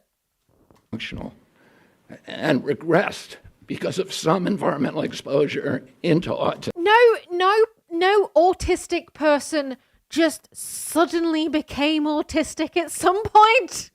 There is no consensus behind that point. Zero consensus that autistic people all of a sudden regressed at some point. When they're 2 years old. And these are kids who will never pay taxes. I mean, when a kid gets to 2 years old, that may well be when people first start realizing that they have autistic traits, mate. And these are kids who will never pay taxes. They'll never hold a job. Oh, that's the worst thing that a person could ever do. Not pay taxes. That's literally, that was the first thing on his list. The first thing on his list. They can never pay taxes. Will never pay taxes. They'll never hold a job. They'll never play baseball. They'll never write a poem. This is all bullshit, by the way. Again, autism is a spectrum. Some people on the autistic spectrum are very limited in what they can do. Obviously, yeah, everybody here knows it here anyway, but mostly autistic people can do most of these things. They'll never play baseball. They'll never write a poem. They'll never go out on a date. Many of them will never use a toilet on a... Has this guy watched Love on the Spectrum? Huh? Has he fucking seen Love on the Spectrum? They'll never go out on a date. Many of them will never use a toilet unassisted. And we have to recognize we are doing this to our children. And we need to put an end to it. And yeah, he's talking about his mate Elon Musk. That's a good point. I think I'm going to have Walter Zaharodny, who is the most senior researcher for this project for ADDM, and who's been doing this for many years, to come up and say a little.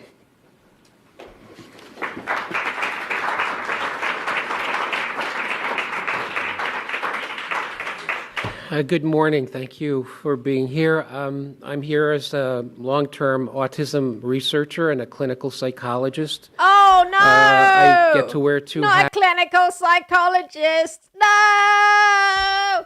No! Wait, where's my boo? Boo! Clinical psychologist. That's one with patients and families, trying to help them get to a diagnosis and to interventions and treatments, but also for the last 20 plus years as the director of the New Jersey Autism Study, which is a CDC-sponsored autism surveillance system. Oh. I mean, like, what institution anywhere ever is not funded by something? A CDC-sponsored autism surveillance system. We've monitored autism in New Jersey in concert with the Centers for Disease Control and Prevention since 2000. When we began our endeavor with CDC, we expected to do maybe 2 or 3 baseline studies to establish how many children have autism, because it was not expected that autism prevalence would increase. Other childhood disabilities, neurologic disorders do not increase or change. Autism surveillance system sounds incredibly dystopian and eugenic and Nazi-ish. Other childhood disabilities, neurologic disorders do not increase or change over time, but some... Yeah, ADHD has had a massive rise in diagnosis as well. It's almost as if, like, people are finding that certain mental traits that they have don't sort of fit into modern society very well. And it's because of the environment that we've collectively created, which is built around the idea of capitalism. Somehow, for some reason, with autism, everything was different. Autism went from being a very unusual, rare disability, which affected, as the secretary said, 1 child in maybe 10,000, to being known in every community, every school district. Okay, I do need to go for a wait, and then we'll listen to the rest of Bald Man talking about autism. Jordan Peterson from Wish talking about autism. It is piss time.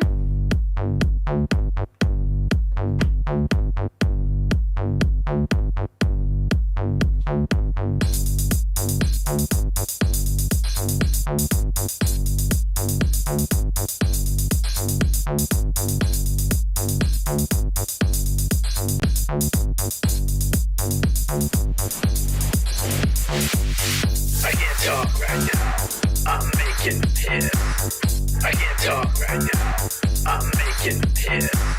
I can't talk right now. I'm making piss. I can't talk right now. I'm making piss. I can't talk right now. I'm making piss. I can't talk right now. I'm making piss. I can't talk right now. I'm making piss. I can't talk right now. I'm making piss. I can't talk right now. I'm making piss. I can't talk right now. I'm making piss. I can't talk right now. I'm making piss.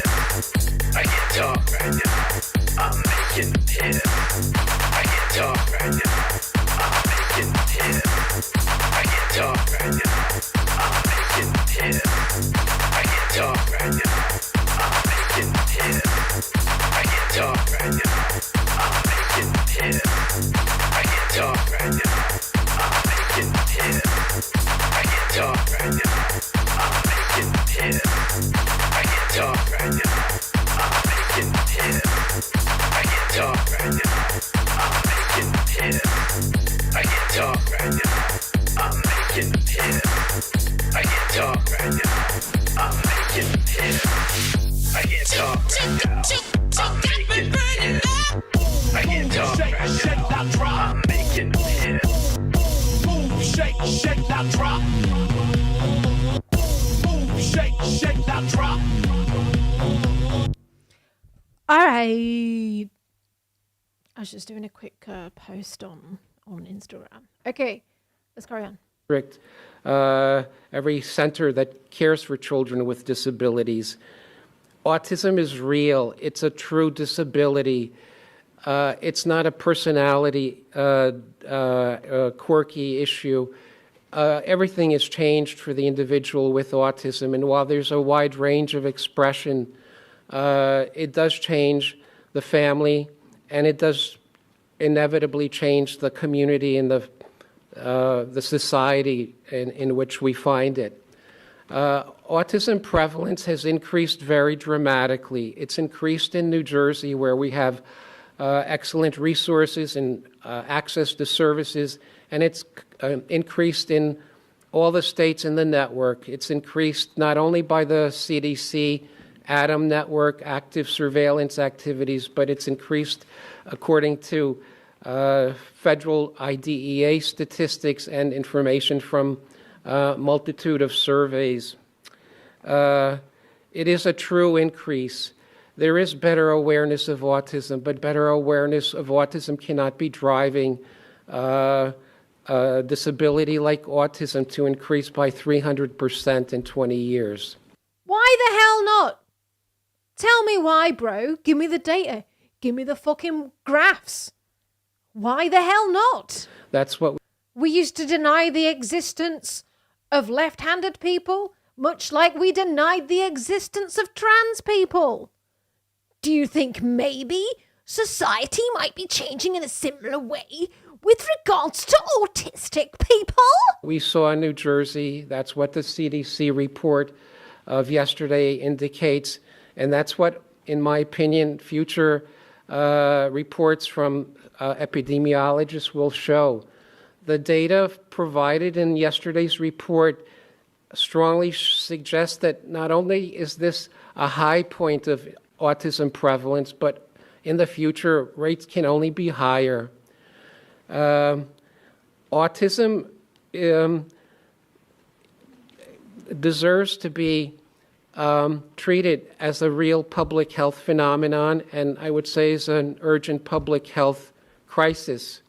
It's not just that we're more astute or perceptive. It's not like 2 or 3 children out of for every one with autism has remained invisible. Autism is striking, and the consequences are lifelong. So I would urge everyone to consider the likelihood that autism, whether you call it an epidemic, a tsunami, or a surge of autism, is a real thing that we don't understand, and it must be triggered or caused by environmental or risk factors. We need to address this question seriously because, in my opinion, for the last 20 years, we've collected data but not made real progress in understanding what causes autism or how to effectively prevent it or treat it effectively. So I urge you to read the report very carefully. I urge you to do something that nobody does and go into the many supplemental tables and see that autism is a true...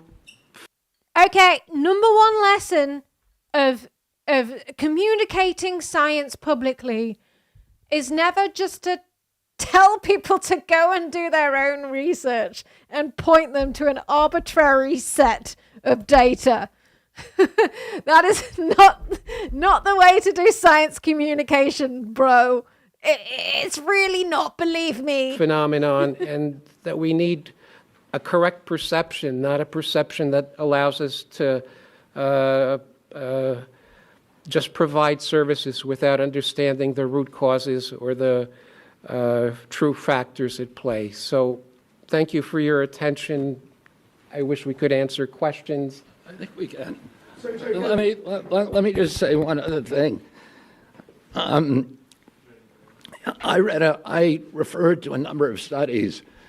There are many others in the scientific literature that absolutely explode this mythology that this is, that the autism epidemic is not real. If you read the literature, it is absolutely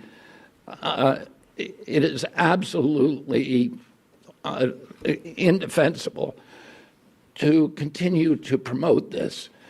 But it doesn't take you to read the literature. It just takes a little common sense. If the epidemic is an artifact, a better diagnostic criteria or better... Do not tell people to interact with science by using common sense. Oh my God. No, that's the worst thing you could possibly do. That's the worst thing to do. Ow! Recognition, then why are we not seeing it in older people? Why is this only happening in young people? I asked Walter before we came out. You're basically saying to the public, interact with this data by letting your own preconceived biases just rule everything that you think about the data that you're looking at. Do not use statistical models that were specifically developed over decades to try and mitigate human bias. No, just use your common sense when looking at the data and come to your own conclusions, man. Do your own research. That's how science works. What are statistics? What are they? What's consensus? What does this word mean? It in older people. Why is this only happening in young people? I asked Walter before we came out here, I said, have you ever seen anybody our age? I'm 71 years old with full-blown autism, head banging, nonverbal, non-toilet trained, stimming, toe walking, these other stereotypical features. Where are these people walking around the mall? You can't find them. They're not in homes. There are no homes for them. There are no institutions for them. Why are we seeing them on the street? Anybody can look around and see that this is a canard. And then you have to ask yourself... Is he saying that severely autistic people... I assume that he means severely autistic people who need carers. He's not even acknowledging that autism is a spectrum in most of what he's saying here. So it sounds like he means that all autistic people ever are like the ones that need the helmets and are banging their heads against the wall all the time. That's how it's making it sound. And he's also making it sound like they're just wandering around malls, just headbutting TJ Maxx. Just no one there to take care of them. Why is it so pervasive? Why has it been thrown up against us for so many years? And clearly there are industries. This is coming from an environmental toxin. And somebody made a profit by putting that environmental toxin into our air, our water, our medicines, our food. And it's to their benefit to say, to normalize it. To say, this is all normal, it's always been here. But that's not good for our country. And it's not good for the press to not be more inquisitive, to not be more skeptical. And within 3 weeks, and probably we're hoping in 2 weeks, we're going to announce a series of new studies to identify precisely what the environmental He's announcing a new series. Toxins are that are causing it. This has not been done before. And we're going to do it in a thorough and comprehensive way, and we're going to get... He's like Jojo Siwa. He's doing something that's never been done before. He's inventing a new genre of science, guys. Back to with an answer to the American people very, very quickly. Secretary Kennedy. Great, thank you. Yeah, go ahead. Secretary Kennedy, I was not diagnosed with autism in 1994 when I initially did it. It took me 5 years to get diagnosed later. You also talked about the fact that the numbers increase with Black and Latino people, but your own study says these findings may indicate... I would love him to give one anecdotal example of an autistic person an autistic person who says, my symptoms just turned up one day. I was a different person, and then all of a sudden, at this point in time, I became autistic for some reason. I would love to like hear him get one case example of someone who's like, at some point I became autistic. Because sometimes you get like a vaccine that you should have got in childhood, in adulthood, for whatever reason. So surely those people would realize in adulthood, oh, after I got this vaccine as an adult, all of a sudden I became an autistic person. Are there any case studies of people who are saying that? Autism in that generation when I initially did it, it took me 5 years to get diagnosed later. You also talked about the fact that the numbers increase with Black and Latino people, but your own study says these findings may indicate that improvements in ASD awareness, identification, and access to services and communities among Black and Latino, Hispanic, and API children have improved. Do you think that, are you denying that in the past Black, Latino, and AAPI people had not been diagnosed, they had been diagnosed with behavioral disorders, they've been disciplined, they've been incarcerated, and now they're finally getting the services that they need? Oh yeah, and there are small slivers. If I was this lady doing the sign language here, I would just be saying fuck this guy over and over again. As a person who I would assume advocates for the for the disabled community, I would just be sat there like,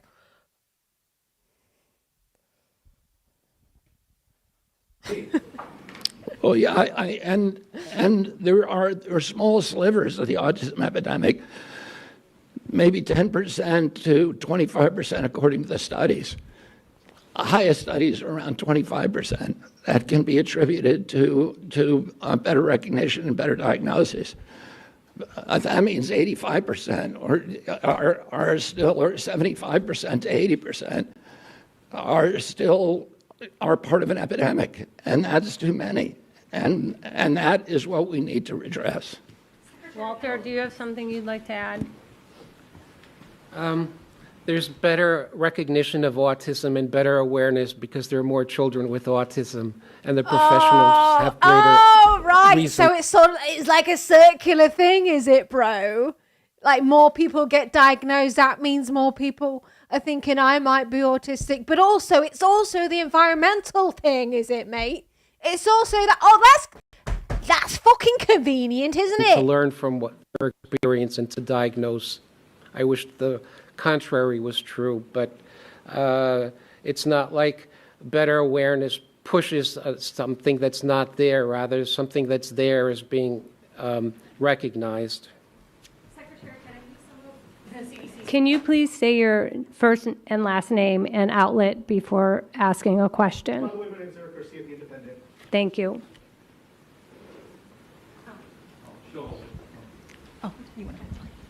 Secretary Kennedy, Amanda Seitz with the Associated Press. Some of the CDC's own research has concluded that there's a genetic link at play with autism. Are you saying today that you don't trust that research or that it was wrong? Could you expand a little bit more on that? No, there is, we have really good genetic markers now, and they provide a vulnerability. But those genetic markers alone are not going to dictate your destiny. You need an environmental toxin. There are many genetic markers that dictate the methylation capacity of the human body. Those contribute to, those dictate, listen, with many people smoke cigarettes, and only 1 in 5 died from lung cancer. There were 4 of them that didn't. And those were the ones that had some circumstances, probably genetic, that made them more susceptible to it. And the same is true. We know that that glutathione production, and glutathione is an enzyme that helps the human body excrete metals and toxins. People with low glutathione production are more vulnerable. People with the MTHFR gene, which dictates methylation, are more vulnerable. Bro. People with high testosterone are more vulnerable. So there are a lot of genetic vulnerabilities. You need an environment. Oh, so that's why there's a higher diagnosis rate in men than in women, because testosterone means that you have a lower level of this meth whatever thing in your system, and that's the thing that flushes out toxins. And we all know what we really mean by toxins and metals in your system. That might have come from a sort of environmental factor that we're not naming here because we're too scared to actually name it. Toxin. Alex at Fox. Alex. Hi, Alex Hoff, Fox News. Clearly testosterone is the bad thing here then, and we should all be taking estrogen and reducing our testosterone levels. Clearly that's the answer. Clearly weak men is the answer now. Weak men are going to create strong times. That is the answer, clearly. In seeking out an environmental toxin, do you feel that if one or several are detected or put on your radar, do you think it would be the same one causing issues at both ends of the spectrum? Children who struggle with, let's say, sensory issues, all the way to those who are fully care dependent, unable to speak. Would it be the same catalyst in all of those varying conditions, you think? Well, those are the kind of studies we're going to do. And you're right, there's a spectrum of injuries, and we don't know. There are studies that look at maternal activation. So there are studies. I fucking love that phrase more than anything. Those three beautiful words. There are studies. That something happens in the womb. There are studies that look at other genetic cause. The issue that we know is genes don't cause epidemics. You need an environmental toxin. And we're going to look at all the potential culprits. We're going to look at mold. We're going to look at food additives. We're going to look at pesticides. We're going to look at air and water and medicines. So, we're going to look at ultrasound, because there's a timeline that, something happened. In fact, Congress said to EPA, ordered EPA to tell us what year the autism epidemic began. The EPA scientists came back and said it happened in 1989. Oh, you have to find a toxin that became ubiquitous around that time period. And that affected every demographic from Cubans in Key Biscayne to Inuit in Alaska. And that affects boys at a 4-to-1 ratio as girls. There's a limited universe of those, but actually it's quite large. Wait, something happened in 1989, guys. What happened in 1989? 1989 was a year of significant global events, marked by the fall of the Berlin Wall, revolutions in Eastern Europe, and the Tiananmen Square protests. The year also saw the introduction of the World Wide Web and release of the Game Boy. It's the Game Boy! The Game Boy caused autism! It was the Game Boy!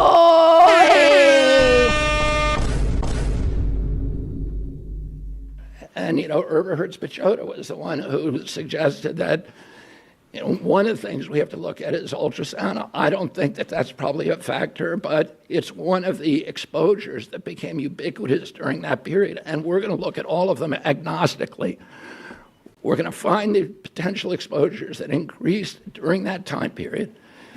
And we're going... And of course it was called the Game Boy and not the Game Woman, Game Girl, or Game Person. More men have autism. Tracks, guys. It fucking tracks. We're going to see if there is a link to this injury. Thank you. Nathan at Epoch Times. I'm sorry. Sure. Can I please go? I've been No, waiting. Nathan. Give him his chance to speak. Nathan. Yes, Nathan Worcester with Epoch Times. During that same time period of increasing autism prevalence or diagnoses, there's also been a significant increase in maternal and paternal age.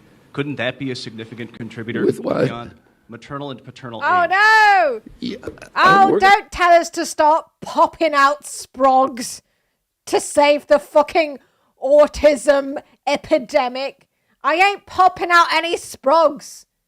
No matter what you fucking We'll say. look at all of that. We're going to look at obesity in the parents. We're going to look at the age of the parents. We're going to look at diabetes in the parents. You will never get me popping out a little sprog and dragging myself to a fucking minion-themed roller coaster theme park anytime soon.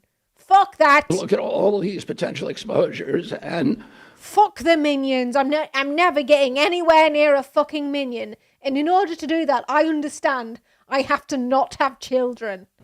because of AI and Minions are the cause of the lowered birthing crisis. Minions are the cause. because of the digitalization of health records and the mass of health records that are now available to us, we can do this much more quickly than has ever been done in the past. Cheyenne. This is our last question. Thank you. Do you still pledge to have answers by September, or is that going to be the beginning of this process? And are you open to following the science regardless of whether it confirms some of your expectations or not? He will absolutely not do that.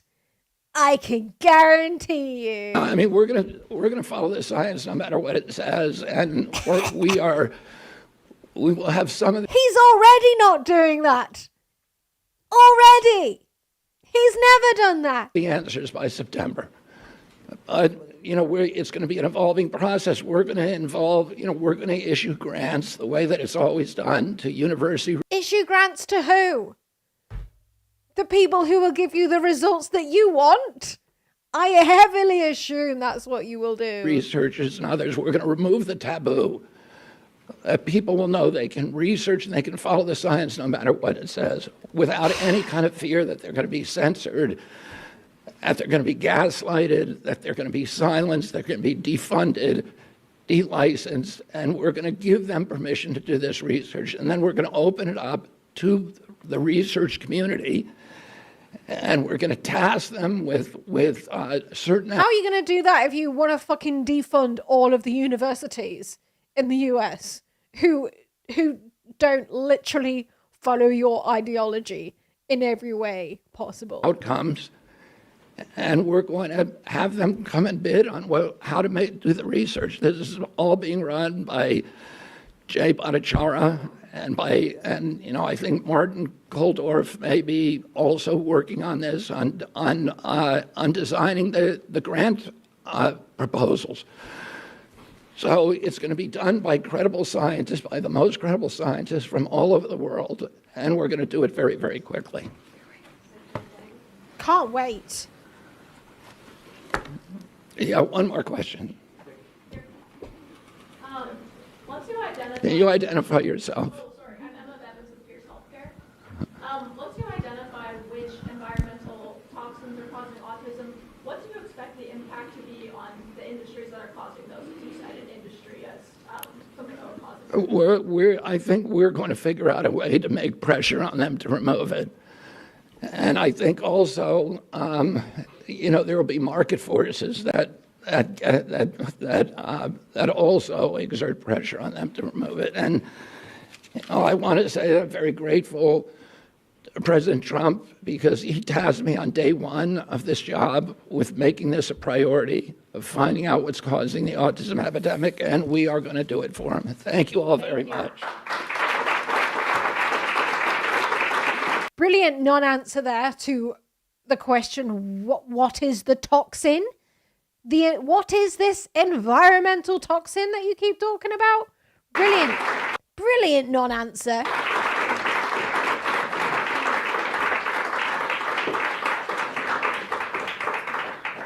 Well done, mister. Brilliant job, Mr. RFK.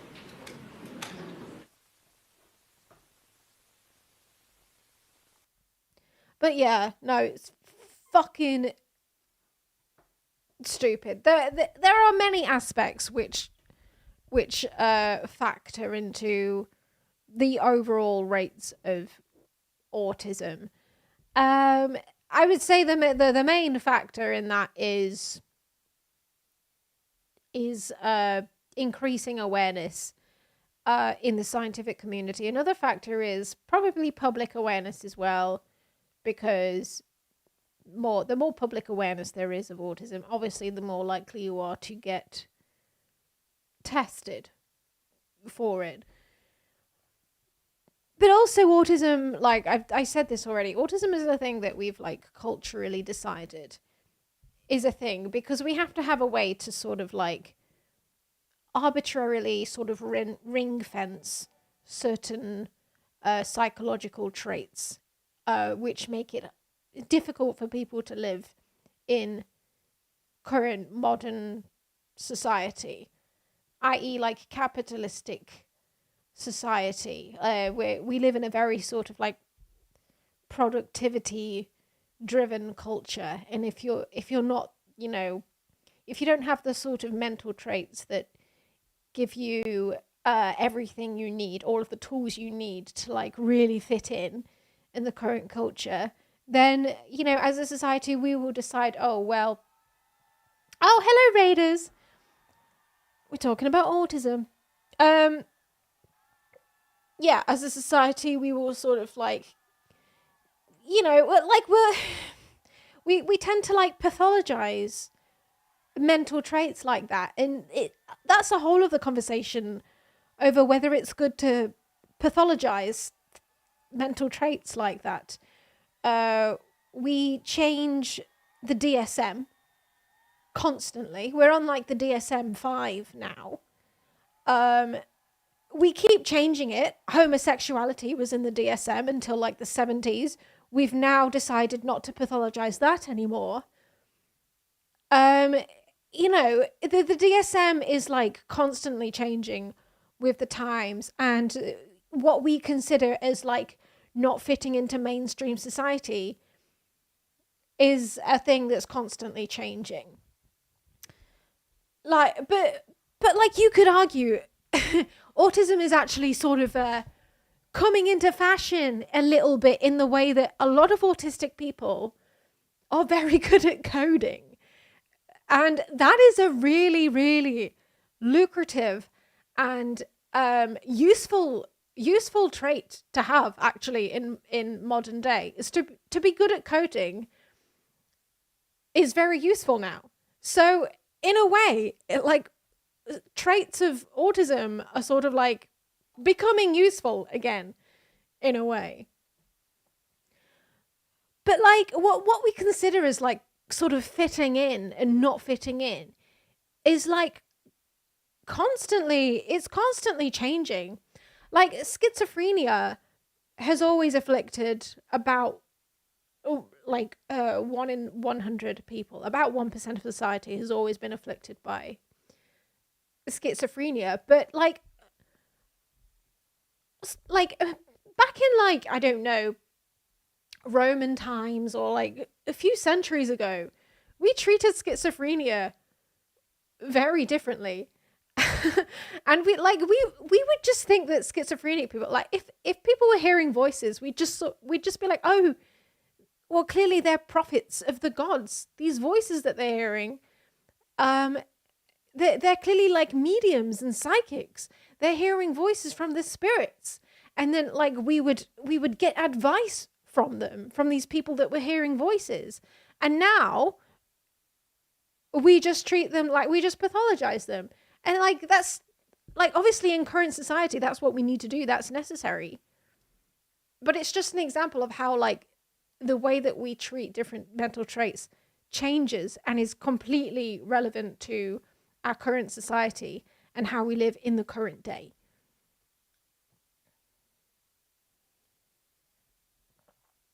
Like, the people who like really, really fit in to like the current capitalistic, productivity driven society are like the hustle bro types. The ones who just like, all they care about is money.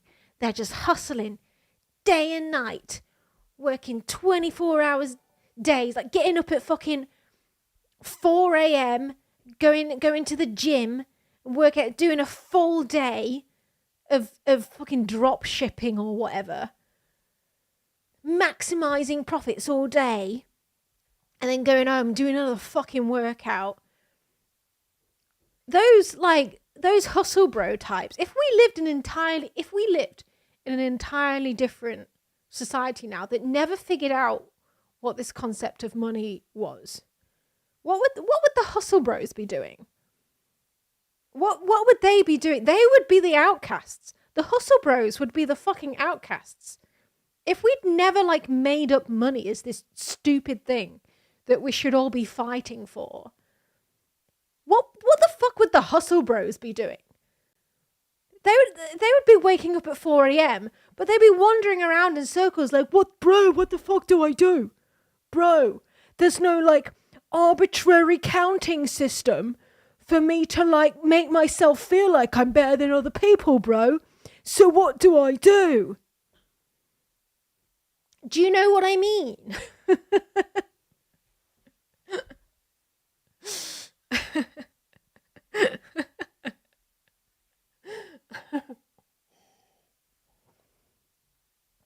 They put them in the army. What if we didn't have an army?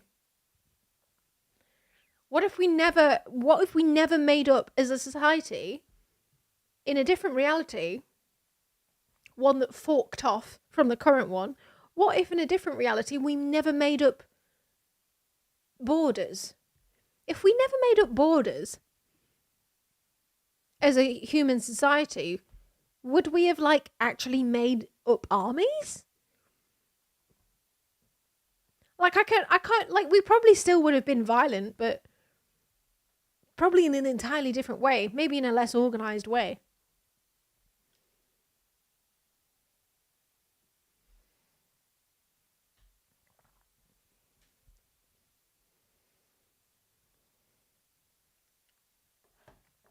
But yeah, it's an interesting thought. It's something I think about all the time. It's just like how we kind of accidentally ended up in the society that we ended up in, and it treats a lot of people very badly and some types of people very well. And the way that we sort of like decide how to treat the people that it happened to treat, like that the way that we treat the people who are not coping well in the society that we live in, and it's not their fault. It's down to genes, and it's down to environment.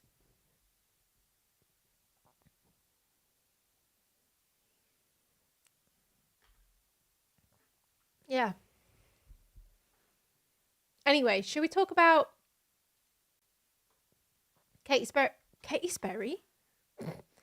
Perry going to space, or Katy Perry going to space?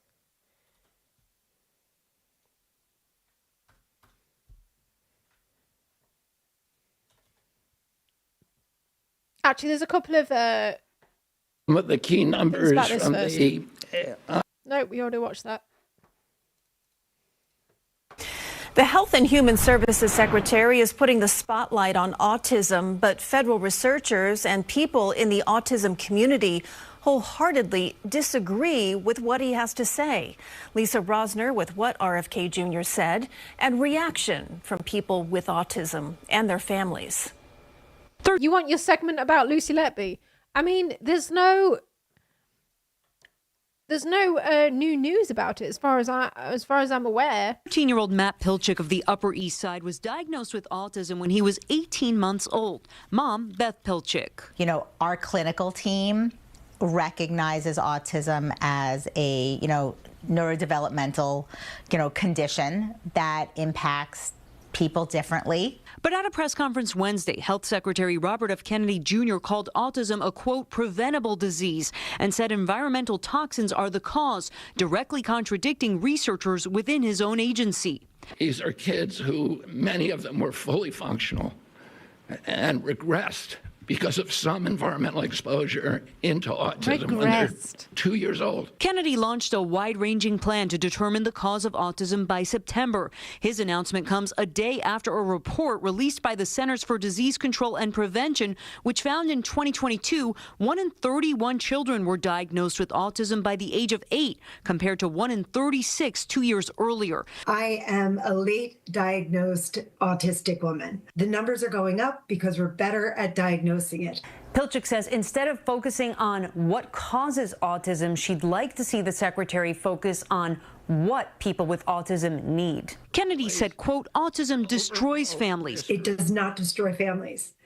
What is going to destroy families is this lack of support. Julia Armet says she was diagnosed at 32 years old, and the real epidemic is autistic people have one of the highest rates of unemployment and suicide. We cannot allow our society to regress in their understanding of autism. This is Autism Acceptance Month. Helping him live to his promise is our #1 priority. And quite frankly, without the resources of Medicaid and other insurance, it would be really hard. Autism Speaks says the new stats are a call to action to expand access to early intervention on the Upper East Side. Lisa Rosner, CBS News, New York. Yeah, I think what we need to actually fund is ways in which we can support autistic people. Because, like, a lot of them probably could end up going into work and paying taxes. but no, obviously the important thing is not paying taxes, but I think people in general, they like to feel useful in society. And I feel like with the case of most people is at least they don't want to be unemployed. They do want to feel useful. They want to have a job. They want to feel useful, and they want to feel like they can sustain themselves and bring in their own incomes. I feel like most people are of that mindset. And the problem is, like, with autistic people, what we're not very good at is like sort of getting them into a situation where they can figure out what they're actually good at and how they can support themselves, and maybe what job they could be good at and what they could do to support themselves. Because I feel like what most people in general want to do is be able to support themselves. I think, most people, unless they really need it, they don't want to have to rely, on a carer for their whole lives. And I don't think we're very good at sort of giving autistic people like the support they need to actually live a fulfilling life. And that's what we need to actually concentrate on. And that's where we're actually failing, is providing the most positive environment as possible for autistic people. Anyway, I've got one more video on this and then we'll move on to the... Get this from.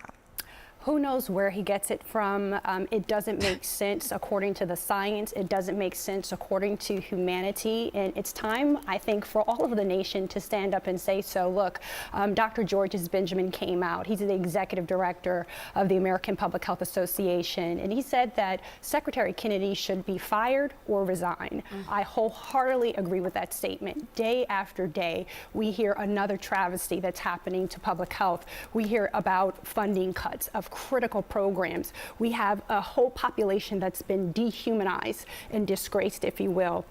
And quite frankly, public health is sick of it. And increasingly in our circles, we're talking about pushing back, asserting. Already during the pandemic, we saw an assassination, if you will, of the integrity of public health science. You saw an anti-science culture fomented in the U.S. government. And it's like we've fallen off of a cliff, and where will it end? It is amazing to me, Chair Michael and Abel, that the Trump administration and all of their merit-based whatever could not find someone with actual qualifications or at the very least deference to the people who have qualifications to be in this role. RFK was a DEI hire. I mean, to Dr. Purnell's point, this is Christopher Banks, the CEO of Autism Society of America.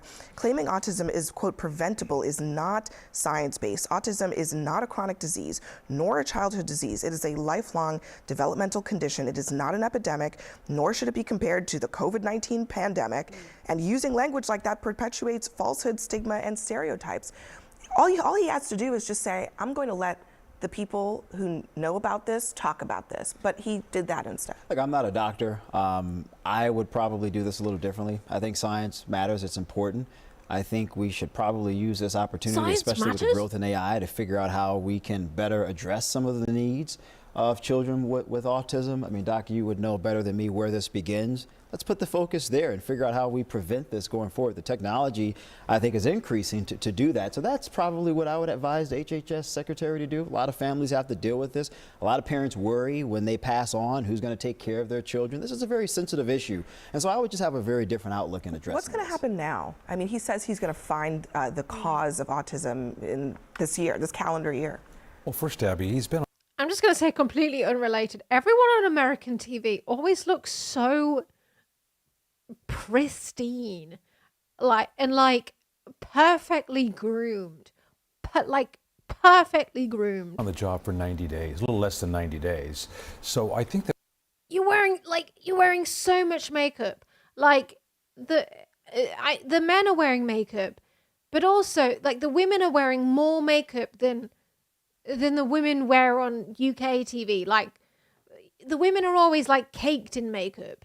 And the men always have like a light layer of makeup on American TV. But that's like multiple layers more than what you see on British TV, I feel like. we should just give him the benefit of the doubt, don't you? No, You're not no. Oh, we should give him the benefit of the doubt. Hold on, one at a time. Hold on. Guys, 1 second, okay? Let me just let him express what he's going to express, and you can rebut the it. Health and Human Services, you're going to be here saying the same thing. It just seems like everything President Trump does, you're going to oppose, no matter what. And it look, seems like everything he does, you're going to support blindly and not at all. foolishly. I'm saying, and it leaves the rest of us down the what I'm plate. saying This is is let's the give challenge. this man This is a the benefit challenge. of the He doubt. built Look. this cabinet off of loyalty, not off of expertise. He is politically inept, and his first job in government was as president of the United States. And you see how dangerous that is to have a reality TV star elevated to this post and play with our health in the process. Let me just explain to you what's happening right now. The HHS cuts. Right now, they have already cut programs from the CDC that were studying infectious diseases and studying STIs. They are going through looking for any little thing that has anything to do with diversity, equity, inclusion. Yes. They are the didn't earn it hires. We have a qualified doctor here, a qualified medical profession who works in the medical profession telling you this is a problem. And yet still you are spitting in our face trying to convince us it is rain. You have to at least, but can you please be sensible and say this is a problem for the American people. It's not a political issue, Abel. This is a matter of our health. One at a time, please. You can't say give someone a benefit of the doubt when we already have proof in Texas that 2 children are dead from a measles outbreak that should not have happened, because you have a secretary who has consistently and systematically undermined the science around vaccines. How can we give him a benefit of the doubt when he spent decades being a charlatan when it has come to science and public health issues? Here is a person. He is in the cook chair right now. They are putting him in his place. During his nomination, I love how they're like insisting on getting words in as well. I love that. Process, who espoused medical racism. He said that Black and African American people had different immune systems. Excuse me, sir, there's no room for a benefit of the doubt. As she was just saying, we have gutted programs at both the CDC and the FDA around smoking. Do you know the leading preventable cause of death in the United States? Tobacco. And you gut the very opposite. On the benefit, he's not going anywhere. He's there. On the benefit of the doubt, I want to play a little bit more about what he's been saying recently. These are some of the claims that he's been making. This whole generation of kids is damaged by chronic disease. When my uncle was president, 3% of Americans were obese. Today, it's around 70%. Today, we're the 4th most obese country in the world. People get measles because they don't vaccinate. They get measles because the vaccine wanes. The vaccines wane about 4.8% per year. So almost everything, I'll give him the chronic disease. I mean, I don't even know, maybe that is true or not, but almost everything else that he said was false in that statement. He is speaking on behalf of the health agencies of this country. He's wrong on obesity? He is wrong on obesity. It's not, it is on not 70%. Well, guess, let me share I with mean, you. here's the thing. Secretary Kennedy is going to be the Secretary of Health and Human Services for the next couple of years. How do we work with him to make sure that we're moving in the right direction? We don't enable him. We don't enable him. What about just having standards for knowing your facts before you speak? Yes. Abby, I agree. Let me hold on. What about that? I agree with that, Abby. I mean, look, I started following Secretary Kennedy about 2-3 years ago. I didn't even know who I had heard of him, but I started following him on his Make America Healthy Again, on food, on the way the federal government says you can eat this, on the food guide and everything. And I started watching and listening, and he makes a lot of valid points. I just pointed out. So in my mind, What? Hold on, guys. Name one valid point, bro. Just one valid point. Guys, we cannot all speak at the same. We really cannot all speak at the same time. I'm sorry to say, but we have to do it one at a time. Let me just one quick point, and Mandela, you have to get in. I just pointed out that you were nodding your head to a lot of what he said. It's not true, most of it, right? Knowing that, I mean, shouldn't that give you pause when he tells you things that might sound true, but really aren't true because he's playing to your desire to believe certain information that confirms your priors? I'm relating it, Abby, to the health side of food and diet. Which is very important. I was nodding, and I kind of disagreed with him, and now I agree with him. Yeah, but we are eating junk today. I get it. We're eating junk, but the connection that I don't think anybody's ever denied that America eats junk. Like, I will say that. I'm sorry, guys, but you eat junk. Like, so do we. But you eat more junk, a little bit more junk than we do. Makes between those things and health outcomes are not always accurate. Mandela. Well, I was going to say, how do we expect to find a cure these root cause of autism if we're cutting $40 billion from HHS anyway? How do we plan to stop and mitigate any of the health crises that we face if we're going to be cutting $40 billion from the agency? It is irresponsible, and all we're going to be left with is WebMD, and that's effectively what we have right now. At the same time that all of this is happening, a top NIH nutrition researcher studying ultra-processed foods departs, citing censorship under Kennedy. This is somebody who is working on the very issue that you say is... What is that? I'm gonna burp. After 21 years at my dream job, I'm very sad to announce my early retirement from National Institutes of Health. My life's work has been to scientifically study how our food environments affects what we eat, how what we eat affects our physiology. Lately, I've focused on unraveling the reasons why diets high in ultra-processed food are linked to epidemic proportions of chronic diseases such as diabetes and obesity. Our research leads the world on this topic. Recent events have made me question whether NIH continues to be a place where I can freely conduct unbiased science. Specifically, I experienced censorship in the reporting of our research because of agency concerns that it did not appear to fully support preconceived narratives of my agency's leadership about ultra-processed food addiction. He's gone. I mean, I think that, he is gone. He says that specifically, I experienced censorship in the reporting of our research because of agency concerns that it did not appear to fully support preconceived narratives of my agency's leadership about ultra-processed food addiction. That doesn't deserve a benefit of the doubt. Right. Right there. I think at the core of the idea of Make America Healthy Again, I think is a noble mission, dieting better, eating better food standards. I think those are good things, but I do believe you really have to listen to people who are sort of experts on these things. I don't disagree with Kennedy's sort of prognosis that, hey, Americans aren't as healthy, cancer rates are increasing with younger people, but you need the experts to sort of help inform what the best decisions are to address those issues. We gotta give him the benefit of the doubt, guys. Give him the benefit of the doubt. All right, just because we're on the junk science train. Let's not jump off just yet and have a look at this wonderful page that the White House has made for us.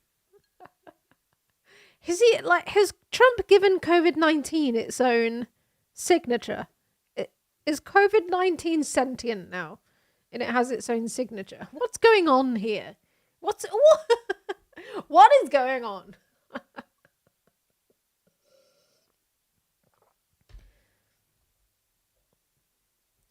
Lab leak. The true origins of COVID-19. No. Where's he going? What's he walking towards? This is so weird.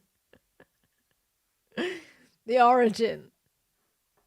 The proximal origin of SARS-CoV-2 publication, which was used repeatedly by public health officials and the media to discredit the lab leak theory, was prompted by Dr. Fauci to push the preferred narrative that COVID-19 originated naturally.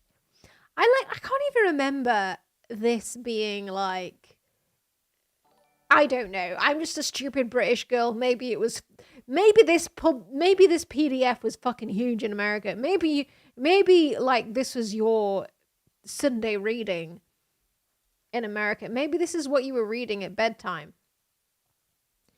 You were reading this PDF, but I've never fucking heard of it before. But apparently it was like a major narrative in the US to promote that COVID-19 originated naturally, because that's what they all wanted you to believe with the woke mind virus.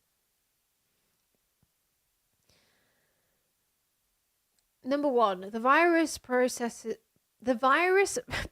a biological characteristic that is not found in nature. Do we know that really?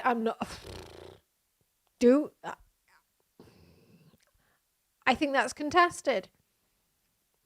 Maybe it was. Maybe it's not. Who knows? I think a lot of this, we still don't know. Number two, data shows that all COVID-19 cases stem from a single introduction into humans.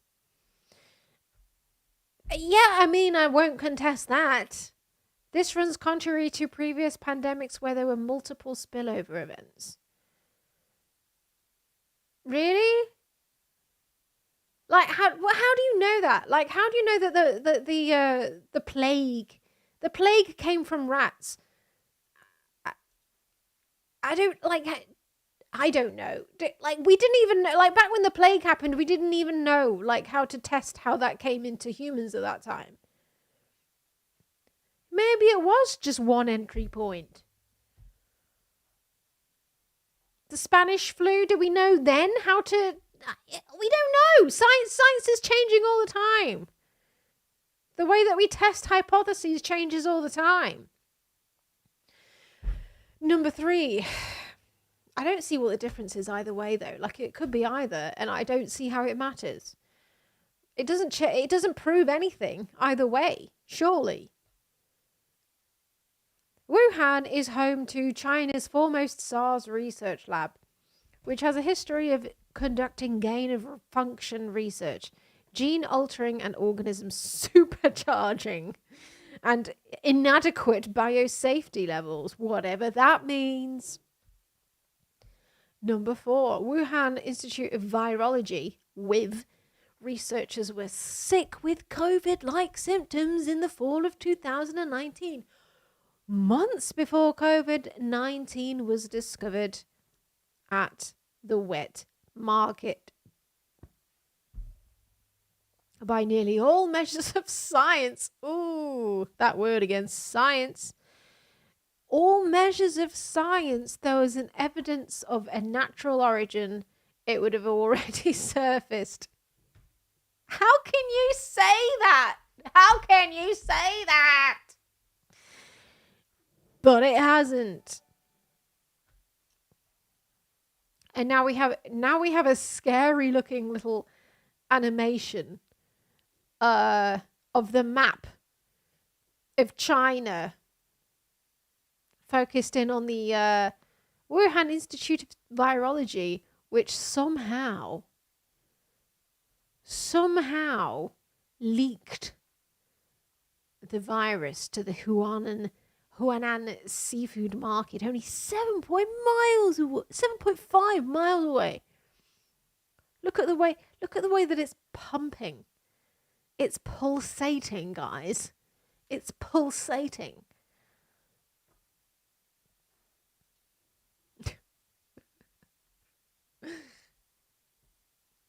The the PDF, which was used repeatedly by public health officials in the media to discredit the lab leak theory, was prompted by Dr. Fauci to push the preferred narrative that the COVID-19 originated in nature. I can't even remember this being like a major part of public discourse.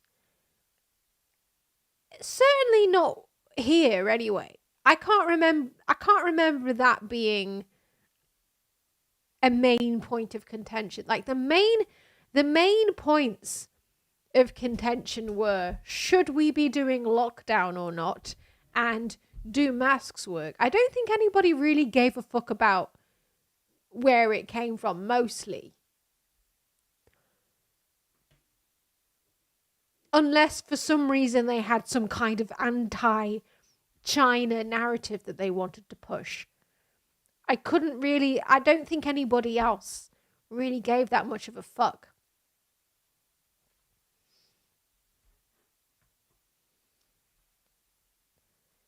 Yeah, I can imagine it being a bigger deal in the US than it was here. There's a lot more anti-Chinese rhetoric in the US than there is here, just for political reasons. Gain-of-function research. A lab-related incident involving a gain-of-function research is the most likely the origin. What? I'm sorry, what? Am I having a stroke, or does that sentence not make any sense? A lab-related incident involving gain-of-function research is the most likely the origin of COVID-19. Okay. Current government mechanisms for overseeing this dangerous gain-of-function research are incomplete, severely convoluted, and lack global applicability. Okay, nobody knows what that means specifically, but great. EcoHealth Alliance Incorporated. EcoHealth. EcoHealth, under the leadership of Dr. Peter DOAC, used US taxpayer dollars to facilitate dangerous gain-of-function research in Wuhan, China. After the Select Subcommittee released evidence of EcoHealth violating the terms of its National Institutes of Health grant, the US Department of Health and Human Services commenced official debarment proceedings and suspended all funding to EcoHealth. New evidence also shows that the Department of Justice has opened an investigation into EcoHealth's pandemic-era activities. NIH's procedures for funding and overseeing potentially dangerous research are deficient, unreliable, and pose a serious threat to both public health and national security. Further, NIH fostered an environment that promoted evading federal record-keeping laws, as seen through the actions of Dr. David Morenz and Lady Marge Moore. Anthony Fauci got pardoned. HHS obstruction. The Biden administration's HHS engaged in a multi-year campaign of delay, confusion, and non-responsiveness in an attempt to obstruct the Select Subcommittee's investigation and hide evidence that would incriminate or embarrass senior public health officials. It appears that HHS even intentionally under-resourced its component that responds to legislative oversight requests. They say that like they literally wouldn't do the exact same thing, but probably even worse. Anyway, EcoHealth obstruction. EcoHealth President Dr. Peter DOAC obstructed the select subcommittee's investigation by providing publicly available information, instructing his staff to reduce the scope and pace of productions and doctoring documents before releasing them to the public. Further, Dr. DOAC provided false statements to Congress. Dr. David Morenz, Dr. Fauci's senior advisor, Dr. David Morenz, deliberately obstructed the select subcommittee's investigation, likely lied to Congress on multiple occasions, unlawfully deleted federal COVID-19 records, and shared non-public information about NIH grant processes with EcoHealth President Dr. Peter Daszak. Well, one of your guys invited a journalist to a top secret war signal health chat, but yeah, cool. New York obstruction. New York's executive change led presently by Governor Kathy Hochul redacted documents, offered numerous illegitimate privilege claims, and withheld thousands of documents about an apparent legal basis to obstruct the select subcommittee's investigation into former Governor Cuomo's pandemic-era failures. World Health Organization, WHO, the boogeyman. The WHO's response to the COVID-19 pandemic was an abject failure because it caved to pressure from the Chinese Communist Party and placed China's political interests instead of its international duties. Further, the WHO's newest efforts to solve the problems exacerbated by the COVID-19 pandemic via a pandemic treaty may harm the United States. Oh no! Social distancing. The 6 feet apart social distancing recommendation, which shut down schools and small businesses across the country, was arbitrary and not based on, my favorite word, science. Just general science. Don't need to point to any data here, just say the word science. During closed-door testimony, Dr. Fauci testified that guidance just sort of appeared. I mean, yeah, that's kind of what scientific evidence does. It does just kind of appear. When people like study things and then write papers on them, those papers they kind of appear. It's a bit like magic, really. When an academic writes a paper and it just kind of like appears, and they submit it to a journal, it kind of appears on the journal. It's really weird. It's like I can't explain how it happens, but they just appear.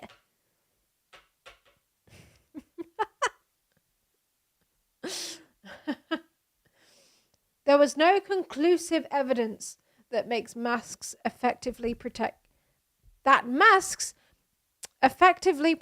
Americans from COVID-19. Public health officials flip-flopped on the efficacy of masks without providing Americans scientific data, causing a massive uptick in public distrust. Well, this is the thing about science. It flip-flops. I'm sorry that you can't deal with that, but this is how it works. When there's a new virus which is spreading quickly across entire nations, you're going to have, people collecting data on that scientifically are going to have to try and do that quickly. And they're being forced to do that very quickly by both companies, institutions, and governments. And they're being forced to collect data and present it as quickly as possible. And that is not the circumstances under which you want to present data, which is unbiased and clear and based on clean data, which is not subject to any sort of sampling bias or anything, any biases whatsoever, is not pressured to come to a certain conclusion. Because a lot of people were probably trying to do experiments involving masks at the time and just not coming out with much of a conclusion, because that's really fucking difficult. And also, it's unethical to be like, hey, can I give you COVID for my experiment? You might die, but it's for science. You can't do that because there's a thing called ethics. So it's very, very fucking difficult to collect data on something like that. Very difficult. And that's why it flip-flops, because somebody will come out with a study who's like, yeah, masks are great, they fucking work.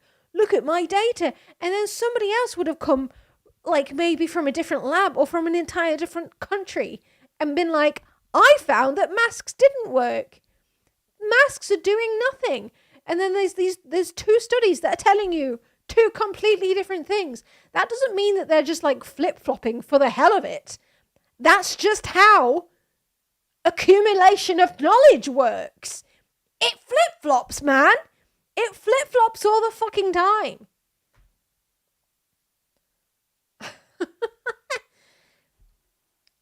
Same with lockdowns.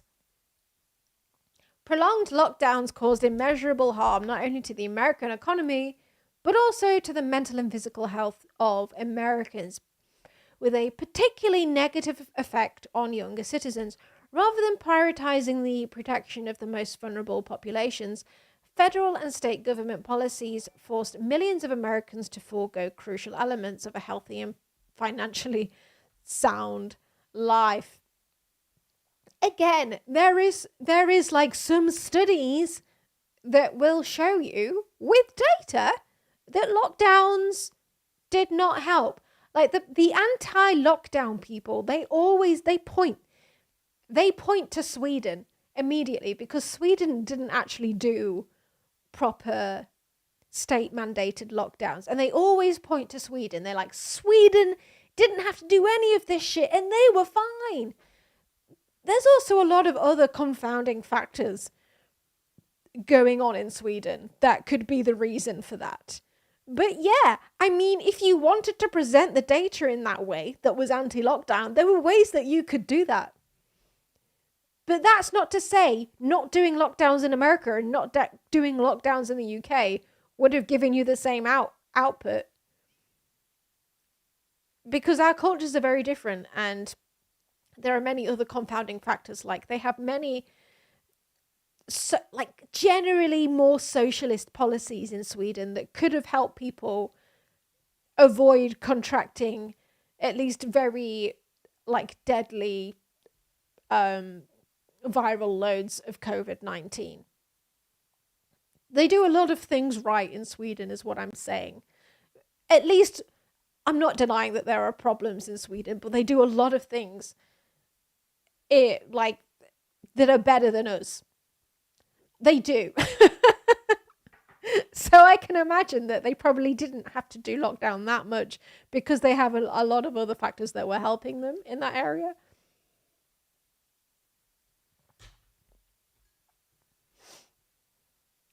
But yeah, like it's not like any country in the world like completely avoided COVID and all of its effects. It pretty much affected every country. It probably affected everyone apart from that North Sentinelese island. Am I saying that right? The tribe in the Sentinelese island. Didn't a YouTuber try going there recently? And what happened to him? He left a can of Diet Coke on that island that's never been contacted. That tribe that's never been contacted. He left a can of Diet Coke.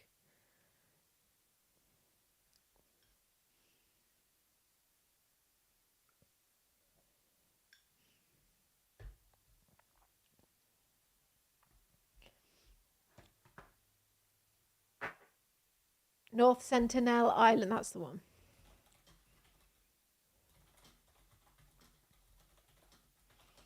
What's that story I'm thinking of?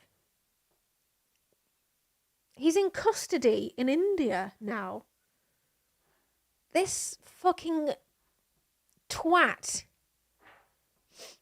A 24-year-old American YouTuber who visited a restricted island in the Indian Ocean last month with a Diet Coke as an offering for an isolated tribe has been further detained. What a fucking idiot.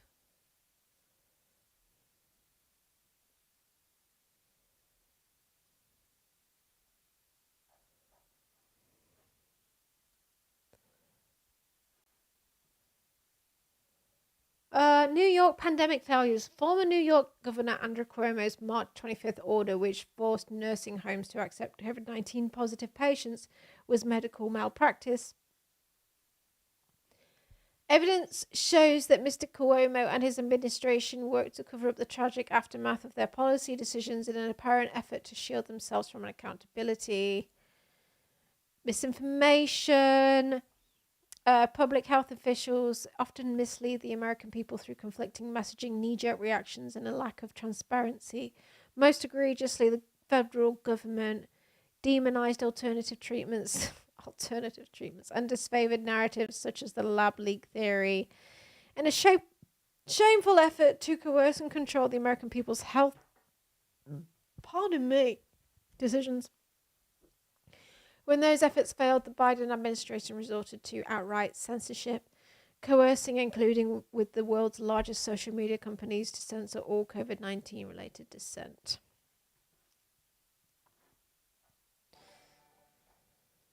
Oh, and they have a little PDF.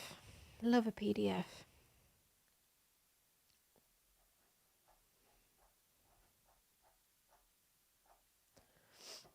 All right. It's Katy Perry time. Let's fucking go.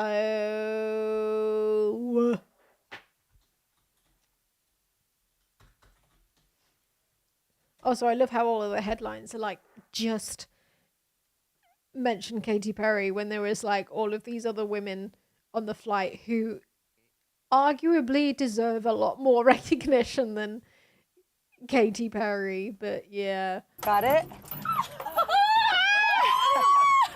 1, 2, 3, taking up space! Oh my god, are they holding space? Are they holding space for feminism? Tamir's in space. It's okay. Leave Flynn up there. Flynn, behind you. Flynn, I gotcha. What is with the flower? What? Why does she have a flower? I got you, Flynn. Gotcha. What's that? Proud of you, Flynn. Flynn, can I have? Oh, the moon! You guys, I will have to tell you, look at the moon. That's amazing. Wow, look at the blue line. Oh my gosh. Oh my goddess. Wow. Oh my That's gosh. Our pink moon. Okay. Now it's time to look out that. Oh my gosh. Oh yes, so I think this was meant to be the set list for her tour. Love that, but nobody can read it because there's not enough pixels. So her fans, because apparently she has fans, they've been working out what all of these say from the pixels. Whoa. That's amazing.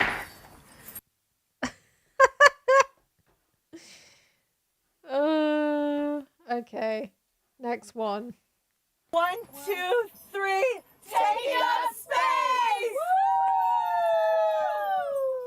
Yeah, that did work. All right, people at home, if you're living here on Earth and under a rock here on Earth, I will tell you that Gayle King went to space yesterday. She came back safely aboard a Blue Origin capsule along with 5 other incredible women. And by the way, this was a historic trip. First all-female commercial space mission ever. Oh, so here to talk all wow. about it is astronaut Feminism. Gayle King and one of her astronaut crewmates, former NASA rocket scientist, aerospace engineer, and entrepreneur Aisha Bowe. Welcome. Can I really add astronaut to my resume? Because I look at Mae Jemison and those guys. I don't know. She has a shirt that has all of the... Please do not add astronaut to your resume. You are not a fucking astronaut. Black women who have been. You can add floater to your resume, because you floated for a bit. Add floater to your resume, please. And just to see my name in that company is like, whoa. It is amazing. Whoa. It is amazing. When we were pulling up, we got to work at the same time this morning. Yeah. Your plane landed a lot different hour. I was way asleep when you got into New York. But it was funny watching you get out of a normal vehicle. Yes. I still know how to ride one of those, Tony. I still know how to do it. Aisha, as a rocket scientist, one of the things I've been really curious about is when you're up there and you're floating, there's no wind, right? So the capsule's just sort of hovering for a second? Yeah, so we were up there, we had a few minutes of microgravity, and what's amazing is you can get around with just the lightest touch. Before the flight, I was talking to Joan Higginbotham. Did you say microgravity? Is that what they're experiencing? Microgravity? Very weak gravity, as in an orbiting spacecraft. Because like on the International Space Station, the gravity that they experience on the International Space Station, that's still like 90% of what you're feeling on Earth. Am I getting that right? I'm playing with a guitar knob because it fell off my guitar earlier, and now I'm fidgeting with it. And Jeanette Epps, who spent time in the International Space Station. Like you feel like on the ISS, you feel weightless because it's moving so fast around the Earth. Like it's actually like, I didn't realize this, but it's actually moving so. The ISS is like moving so fucking fast that's why you're feeling weightless. And they were like, remember, easy goes it. And so I got up, I grabbed on the window, I saw Earth, which was beautiful, and I let go, and I almost. The ISS gravity. I don't know. What keywords do I need? Yeah, this is okay. The ISS experiences a gravitational force that is about 89% of Earth's gravity at the surface. While the ISS and its occupants appear weightless due to their constant free fall around the Earth, the force of gravity is still acting upon them. Yeah. So they feel weightless, but they're still being pulled towards Earth by the force of gravity. Yeah. So yeah, it's like 89%. But because you're moving so fucking fast, like orbiting so fast, you feel weightless. Immediately floated away. Wow. There was somebody upside down in some of the videos. Do you know that was you? Well, yeah, That was her. Me and Amanda, we were upside down. I was trying to do everything I could not to be upside down. Gail, your I was always description- holding on to something, always. When you talked about trying to get back in the chair, Yes. you're like a moose. And I laughed so loud because Vanessa, who was sitting with us, who had been on one of the Blue Origin missions, said it is so difficult and Yes. so hard. Well, because we were so well trained about when you go back to your seat, grab this, then put it on like a backpack, then grab that handle over there, put your feet. But I just was, and then the clock is ticking. But now you're in the I euphoria. said I got into my seat like a moose. I just sort of tried to get in and click something, whatever that was going to be, whatever it was going to. I just wanted to get back to my seat in time. The one thing, I said this yesterday, I don't know if you remember, I said, you guys are the first. And the one thing I know in helping cover pioneers, when you're the first, you need others to follow for there to be more. Have you already started hearing from people about the way this has inspired? I think you mentioned like a young girl that was there. Yes. I had Oh, the what privilege the of sharing fuck? this moment with a young girl named Claire. I've mentored her since she was 13, and it was her engineering team that I took a picture in front of the booster with, and they were so proud. And she said to me, Aisha, I never doubted that I could be an aerospace engineer because you were one, and you were there for me. But I have doubted whether or not I made the right career choices, and I knew that it was my job to make sure you came home safe. Well, I mean, just think about her for a second. She was told your dreams are too big, you need to dream small. Yeah. Cosmetology school was a recommendation. But when I was little, this was never my dream. But even if it was, I wouldn't have seen anybody that looked like me. This is not what's inspiring. This fucking 11-minute trip is not what's inspiring young women. It's really not. It's like the actual women who are working at NASA full time a lot of them who are apparently getting fucking sacked right now, they're the ones who are the actual inspirations. Like the women who are programming, the women who are engineering, actually engineering, they're the actual inspirations here. I guarantee you, none of this bullshit. Either by race or by gender. Yeah. So the fact that we are the first, what I do know is that we will not be the last. Yeah. And that to me is very exciting. Gail, this is so surreal. You know, People magazine named you and Oprah best friends, Yeah. best celebrity friendship. Okay, whatever. You, No, I was hoping we would win that, Bob. Okay, all right. So then, congratulations. But no, it does speak to the depth. It's like saying, like, me as a DJ, I'm like, as a DJ, I'm inspired by like actual women who DJ, but like saying that you're influenced as a woman engineer by this shit is like me saying, oh, I was really inspired to be to be a DJ by Paris Hilton. She's so inspiring and like a pinnacle of the art of DJing. Depth of the friendship. Oprah was overcome with emotion. You've probably seen the video as you were a little grain of sand getting higher and higher in the sky. Do you guys ever reflect on being two broke girls in your 20s and now look at you? I think anybody who was watching us, loved ones, had that moment where you go up in the sky and then you disappear. Right. And then you hear this big boom once you disappear with it separating. And so imagine what it's like to hear it on the ground, but imagine what we felt when that actually happened. Imagine the journey of when you guys were young and you first met to where you are now. Experience. Well, I mean, yeah, but it's like I always say God can dream a bigger dream than you can dream for yourself. This was never my dream, certainly not hers. When they first said they were going to do an all-female crew, I said to Oprah, I would do it if you would do it, because I know you're not going down like that. I just know that's not how she's going to exit the earth. She goes, well, no beeping way am I doing it, so guess you're not going. So when it presented itself, my initial response is, no, I can't. Right. And then you start thinking about it. You start thinking about what it represents. And I had such trust in Blue Origin. You know more about them than I do in terms of their safety record and how they operate. So you never doubted it. When you were invited, you were like, yes, put me in. This friendship now, because I'm thinking you're talking about the friendship with Oprah. I've seen you just we're talking forever bonded, yes. with the six of you now. This bond that formed so quickly. Yes. What is that like? I mean, it's been incredible because we had to pass our final test as a group. Yes. Yeah. So our practice, our simulations, everything had to be done in a coordinated fashion to ensure safety. And we finished and we stepped out of that last training run. We were ready. Yes. We were very well prepared. And, you know, they had the option, the countdown. They said, if you're going to back out, what was the phrase you have to say if you're going to back out? At 2 minutes and 30 seconds. Will not fly, right? Will not fly. I will not fly. Yeah. Did you ever have a moment where you thought, never? No, and in fact, when we landed, if they play the audio, I checked in, my call sign is Exuma because my 92-year-old grandfather had the honor of standing next to Oprah, and that's beautiful footage. And we got there and they were like, are you okay? And I was like, BlueCom, Exuma, I'm okay. When do we go back? Oh. She did say that, and I just said, Okay, oh yes. What'd you say?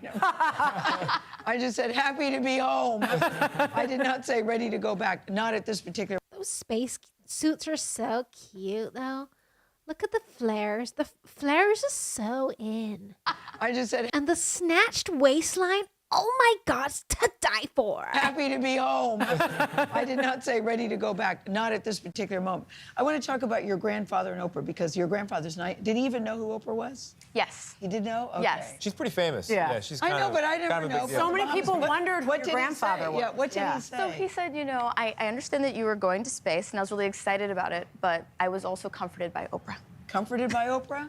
I love that. And he was he was just so excited. I mean, the trajectory that we flew is very similar to Alan Shepard. That's right. Yes, I love And in that. 1961, when NASA launched the mission, most people know that it took off from the United States, but what they do not know is it landed in Grand Bahama. Yeah. And so I actually flew in my flight bag my Bahamian passport, and it's going to receive the space passport stamp, and it's going to go to my grandfather, who grew up in a time when they didn't have airplanes on his island, but he took an airplane to watch his granddaughter go to space. And you've got the Bahamas now pride of place in the history of space travel.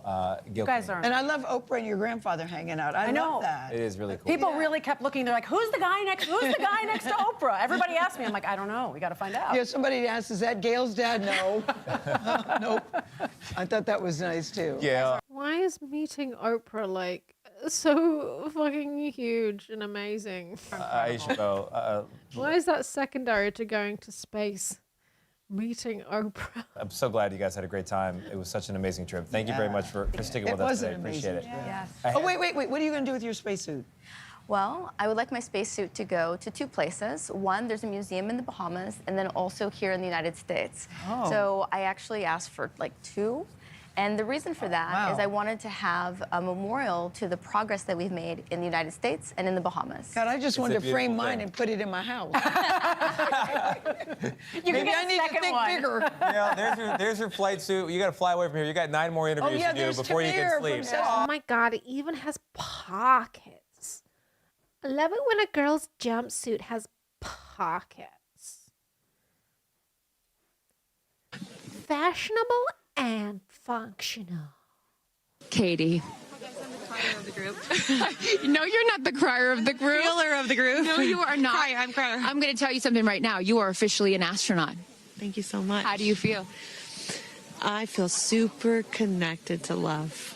So connected to love. I think this experience has shown me. What does that mean? You never know how much love is inside of you, like how much love you have to give, and how loved you are until the day you launch. We had these incredible shots of Daisy watching you as the rocket, it'll make me cry, as the rocket's going up, and she was so proud. Just kept saying, Mommy, Mommy. And I know you'll feel the same way when you watch it. And you brought a real-life Daisy up. That's it was right. important for you, not only because it's your daughter's name, but why else was that important to bring it? Daisies are common flowers, but they grow through any condition. They grow through cement, they go through cracks, they grow through walls. Do they grow in the fucking desert, Katie? I don't think I've ever seen a daisy grow in the desert, but fucking pop off, you know? They Feminism. are resilient. They are powerful. They are strong. They are everywhere. Flowers are, to me, God's smile, but it's also a reminder of our beautiful earth and the flowers here and God's smile and the beautiful magic that is everywhere, all around. Can you imagine when she was married to Russell Brand? Can you fucking imagine the conversations that they must have had to each other? Do you reckon they ever got high together and just like elevated it to new levels? Probably not. I think Russell Brand is sober now. Around us, and even in a simple daisy. So to really appreciate it and remember it and take care of it and protect it. Gail shared with us the song that you sang when you got up there. What a wonderful world. Why was that important to sing that particular song? Why isn't there footage of that moment? I want to OD on cringe. Why did we not get footage of that moment when she started singing What a Wonderful World? Oh, I God, I see that. I've covered that song in the past, and obviously, like, my higher self is always steering the ship because I had no clue that one day I would decide to sing a little bit of that in space. But I think that it's not about me. It's not about singing my songs.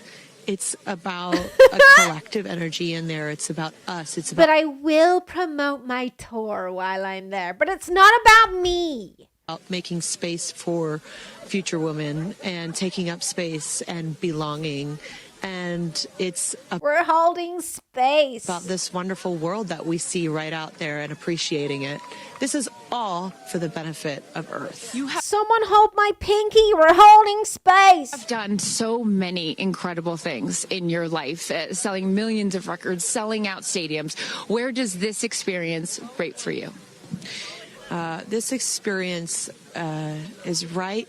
It's second to being a mom. Yeah. That's it. And that's why it was hard for me to go, because that's all my love right there. And I have to surrender and trust that the universe is going to take care of me and protect me and also my family. Well, you had to put your trust in that massive metal bell end, actually. It wasn't the universal God. It was the massive metal bell end that was keeping you safe. That the universe is going to take care of me and protect me and also my family and my daughter. Because, like, I am full up from being able to get that gift of being a mom. And to go to space is incredible. And I wanted to model courage and worthiness and fearlessness. You did. You said you wanted to go to space for the fearless women in your life as well, your sister and your mom. Yeah. What was their reaction when you got to see them after you got off the capsule?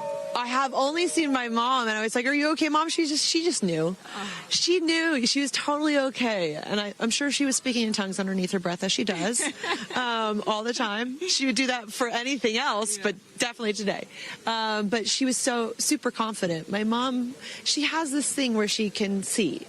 I mean, even down to the name of, like, the capsule being tortoise. I know you spoke to all of your fans about that the capsule's named tortoise, the feather on the side, the symbol of Blue Origin, all of those gave you confidence that this was the right thing for you to do, correct? Yeah, because I just asked for a sign from the heavens, from the angels, and they're like, well, here's the feather, which is what your mother calls you, and if that's not enough, the capsule's named Tortoise, which is your second nickname that your mother calls you. And I'm like, okay, I'm going.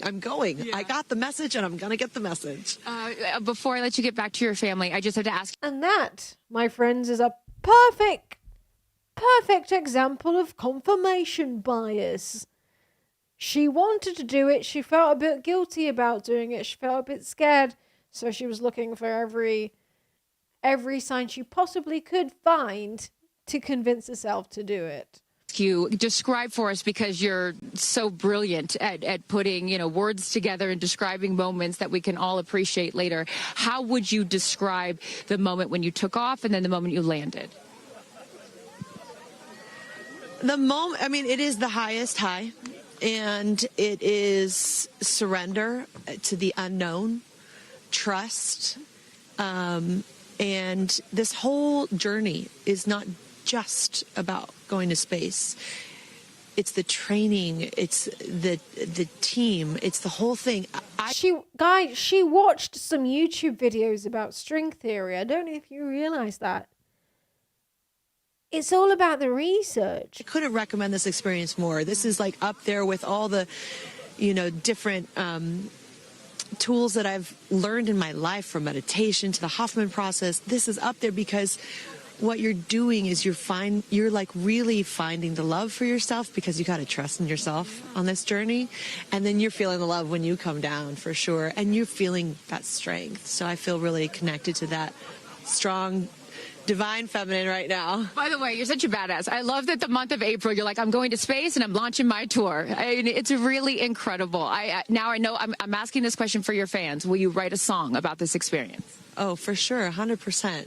And not only that, I got to reveal my set list for the tour on a butterfly. How apropos. Incredible. Just flying in space. I don't know if anyone's ever in space. I don't know if anyone's ever done that before, so I'll just... Well, there's a lot of things that you have done first. You are now officially an astronaut, and let me just tell you, on behalf of everyone here at Blue Origin, our webcast, and everyone, all of these individuals that put this incredible thing on, congratulations. Thank you so much. Thank you for sharing your experience. Is it a 10 out of 10? That's my review. 10 out of 10. You definitely go for it. 10 out of 10. Thank you, Katy. Yeah, congratulations. All right, you guys. Thanks, Katy Perry. I'll just fucking book my trip on Amazon Prime, shall I? And go next week. If it's a 10 out of 10, sure. Why the fuck not? Space. How are you feeling? I am feeling so grateful and grounded, and honored to be invited and included in this incredible group of women. And I am talking to myself every day and going, you're brave, you're bold, you're doing this for the next generation to inspire so many different people, but especially young girls to go, I'll go to space in the future. No limitations. Like I said earlier, I don't put any limitations on my dreams. All I have to do as a woman to go to space is become a billionaire first. I'm so inspired. Reach for the stars every time, and the verbiage "I can't," or "I won't," or "not for me," it doesn't stay in my mind. Even if it passes through, it's out. Yeah. So I really take a lot of time to control those thoughts. And it's going to be a wild ride, but I know that it's an important moment for the future of commercial space travel and for humanity in general and for women all around. It's really interesting. I don't believe...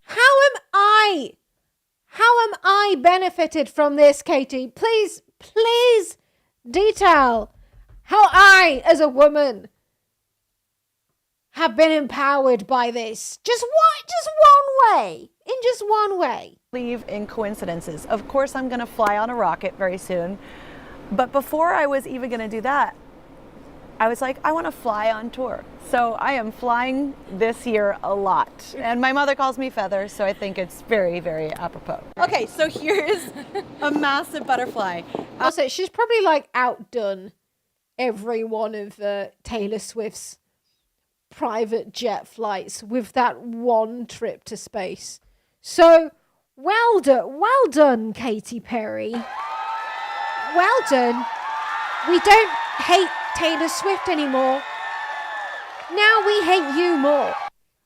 This time in my life, the butterfly has really symbolized a lot because ever since I had my daughter, I went through a real metamorphosis. I definitely shed some of my skin. I was a caterpillar.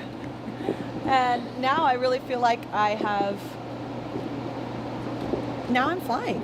And I'm flying literally in the show. So I'll be sitting on this. I'm going to side saddle it for now because I'm a lady. See, that's the thing with me. I don't have any limitations on my dreams. And I'm always open and I say, why not? And let's just try. And it's never, I can't. It's just like, okay, let's do it. Let's try. Let's swing. Swing for the stars. I'm really excited about the engineering of it all. I'm excited to learn more about STEM and just the math about what it takes to accomplish this type of thing. I was winding down from a rehearsal the other day and I was listening to Cosmos by Carl Sagan and reading a book on string theory, and yeah, I was like going to bed. That was definitely like helping. I was like, Pythagoras. But it was sending me to sleep, which means I was really interested in string theory, because as soon as I heard Carl Sagan's voice, I went to sleep. You know, I've always been interested in astrophysics and interested in astronomy and astrology and the stars. I feel like we are all made of stardust and we all come from the stars, and it'll be exciting to see them twinkle from that site. And I'm looking for a woman in STEM, 6'5", billionaire. Also have such an appreciation for Mother Earth when we see it in that way.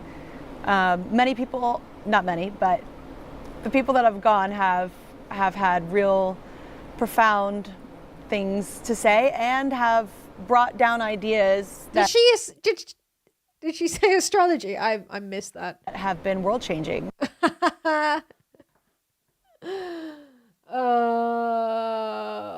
Okay, another one. Jeff Bezos' Blue Origin launched an all-female crew today, blasting off on a journey almost 100 kilometers above. Oh yeah, I saw this clip.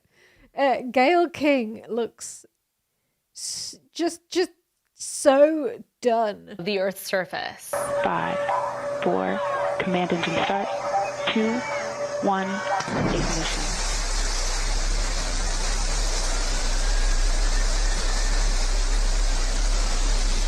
Some notable names among the crew included pop star Katy Perry, journalist Gayle King, and Bezos' fiancée, Lauren Sanchez.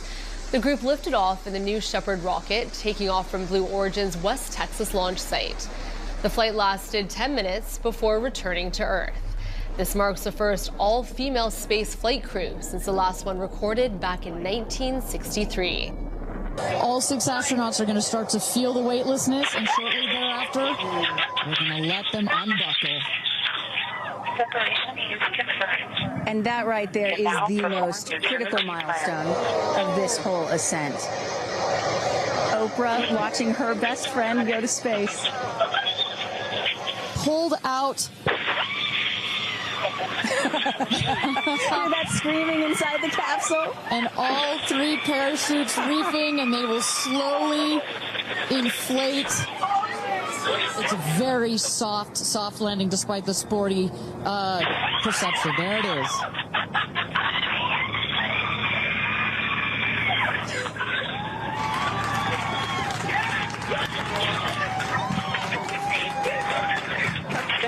Congratulations and welcome back to Earth.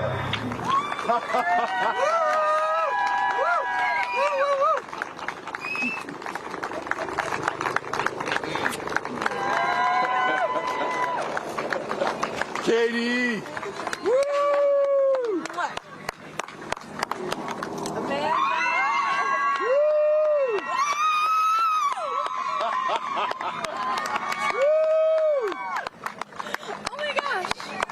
11 minutes, guys. It was 11 minutes. I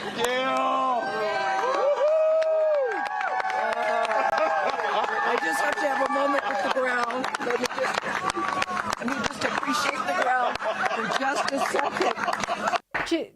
Do you think either her or Katy Perry actually kissed the dirt? I think they avoided actually kissing it. Thank you. I don't think they wanted to get actual dirt on their lips. It's just a theory. Katie.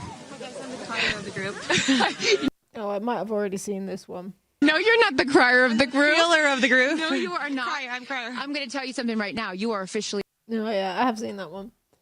All right, what else have we got? I think is the most upsetting thing. I think is the shape of the rocket. It was obviously phallic, and I found it self-indulgent and disgusting, quite honestly. Is that? I mean, surely they would work out the best shape for space flight, Yvonne. It wouldn't be all with that thought in their head, otherwise it wouldn't work. It wouldn't fly. I've never seen a rocket shaped like this before. I mean, they're all kind of phallic to a certain extent, aren't they? This is especially phallic. The most upsetting thing, I think, is the shape of the rocket. It was evolutionarily designed by Evolution Bro to be the most efficient rocket shape for penetrating the atmosphere,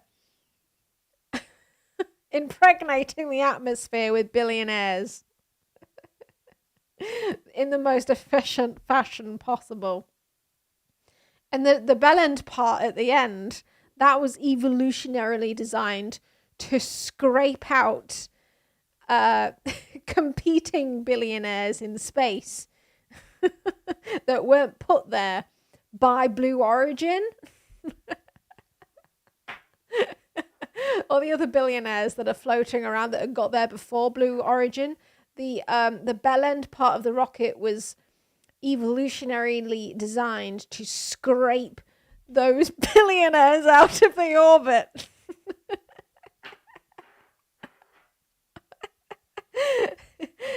And did you know that a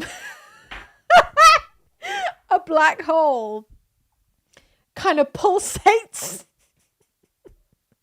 in order to upsuck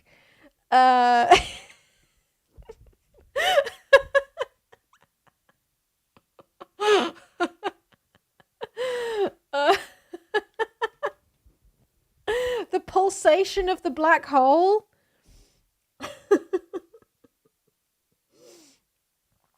anyway, in order to upsuck the billionaires that are just flying around, the billionaires that are just floating around.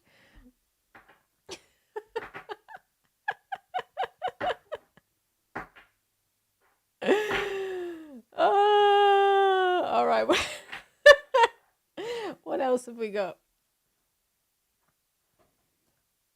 What else? Is there anything on here that we haven't yet seen? Oh yeah, did she say something about like space waste? Gayle King defends the Blue Origin flight, but somehow makes it sound even more out of touch. Have I got an actual video of this? I think they put it on the next slide, maybe. Oh yeah. Bothers me, because I've certainly read some of the things online coming from people that I know, that I like, that I consider friends. And this is what I would say to that. Space is not a either or, it's a both and. And because you do something in space doesn't mean you're taking anything away from Earth. And what you're doing in space is trying to make things better here on Earth. What Blue Origin wants to do is take the waste here and figure out a way to put it in space to make our planet cleaner. I mean, Jeff Bezos has so many ideas, and the people that are working there are really devoted and dedicated to making our planet alarm a better went place. off. That's number one. Number two, have you been? Have you been? If you've been and you still feel that way after you come back, please let's have a conversation. Number three, please don't call it a ride. That is not a friggin' ride. Whenever a man goes up, you have never said to an astronaut, boy, what a ride. You know, we duplicated the same trajectory that Alan Shepard did back in the day, pretty much. This is what bothers me, because do you have $1 billion to go to space? Well, fucking talk to me when you do, bitch. You wouldn't know, you freaking earthlings. Scuttling around on your original planet like peasants. Come back to me when you've spent 11 minutes floating around in a metal bell end. Come back to me once you've done that. What Blue Origin wants to do is take the waste here and figure out a way to put it in space to make our planet cleaner. Girl, shut up. You are making things worse. What Blue She's reminding me of Mr. Beast right now with his fucking little contraption that he made with Mark Rober to like take all of the plastic out of the ocean with his little boat that sucks up plastic bottles. Like, that's basically what Jeffrey Bezos is saying that he's gonna do. Just like take loads of trash from the earth and just shoot it out into space. Like, it's fucking pointless. What you need to do is stop doing the things that are creating the trash in the first place. Anyway, it's just so out of touch. Two, have you been? Have you been? No, honey. No. Number two. Not to sound like a millionaire or whatever, but once I see a button on an iPhone, I'm like automatically confused. Like, I don't know what to do with the phone. I just hand it back. Like, you know how to work this block. You work this block, because I don't know how to work this cube with a button. These are real world struggles. These are. Sorry. Not to sound like a millionaire iPhones or whatever, with buttons? but once I see So, you know, I'm very disappointed and very saddened by it. And I also say this, what it's doing to inspire other women and young girls, please don't ignore that. I've had so many women and young girls reach out to me, and men too, by the way, men too, that say, wow, I never thought I could do that, but I see you doing it at this stage of my life. Who would have thunk it? Not me. And how inspired they are. So, you know, I'm very disappointed and very saddened by it. And I also say this. Crazy how Katy Perry and Lauren Sanchez are going to space for 10 minutes. It's supposed to inspire women, but the women who already worked at NASA and are, checks notes, getting fired and getting their bios removed from the site. Call me pessimistic, but I'm sick of $1 billion space bullshit when people are starving and homeless on the ground. It's giving Hunger Games capital. Yeah, pretty much.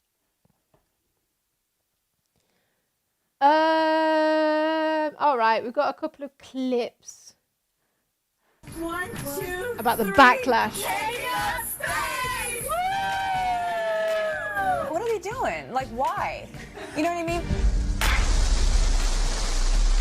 Liftoff. I was like on the subway and I got the text and they were like, do you want to go to space? They aren't asked. I mean, there's one astronaut. One astronaut. But like, what are you guys gonna do up in space? Olivia and Amy both taking aim at the space flight, and the 6 women crew that included Katy Perry and Gayle King. Amy posting this sarcastic Insta video. I'm bringing this thing. It has no meaning to me, but it was in my bag. Before the ladies traveled into space, Olivia questioned the purpose of it while co-hosting On Today with Jenna Bush. I just think about, I know this is probably obnoxious, but like it's so much money to go to space. Yeah. You know, and there's a lot of people who can't even afford eggs. Model Emily Ratajkowski Not now the also eggs. joining in on the criticism, calling Not the fucking eggs. the flight disgusting. Think about how many resources went into putting these women into space. For what? For what was the marketing there? And then to try to make it like, I'm disgusted, literally, I'm disgusted. I feel anybody that's criticizing doesn't really understand what is happening here. At yesterday's press conference after landing, Gayle was passionate in her defense of their journey. I'm blown away by the people that are really, we've had some cranky Yankees and haters. I've heard you. I'm not going to let you steal our joy.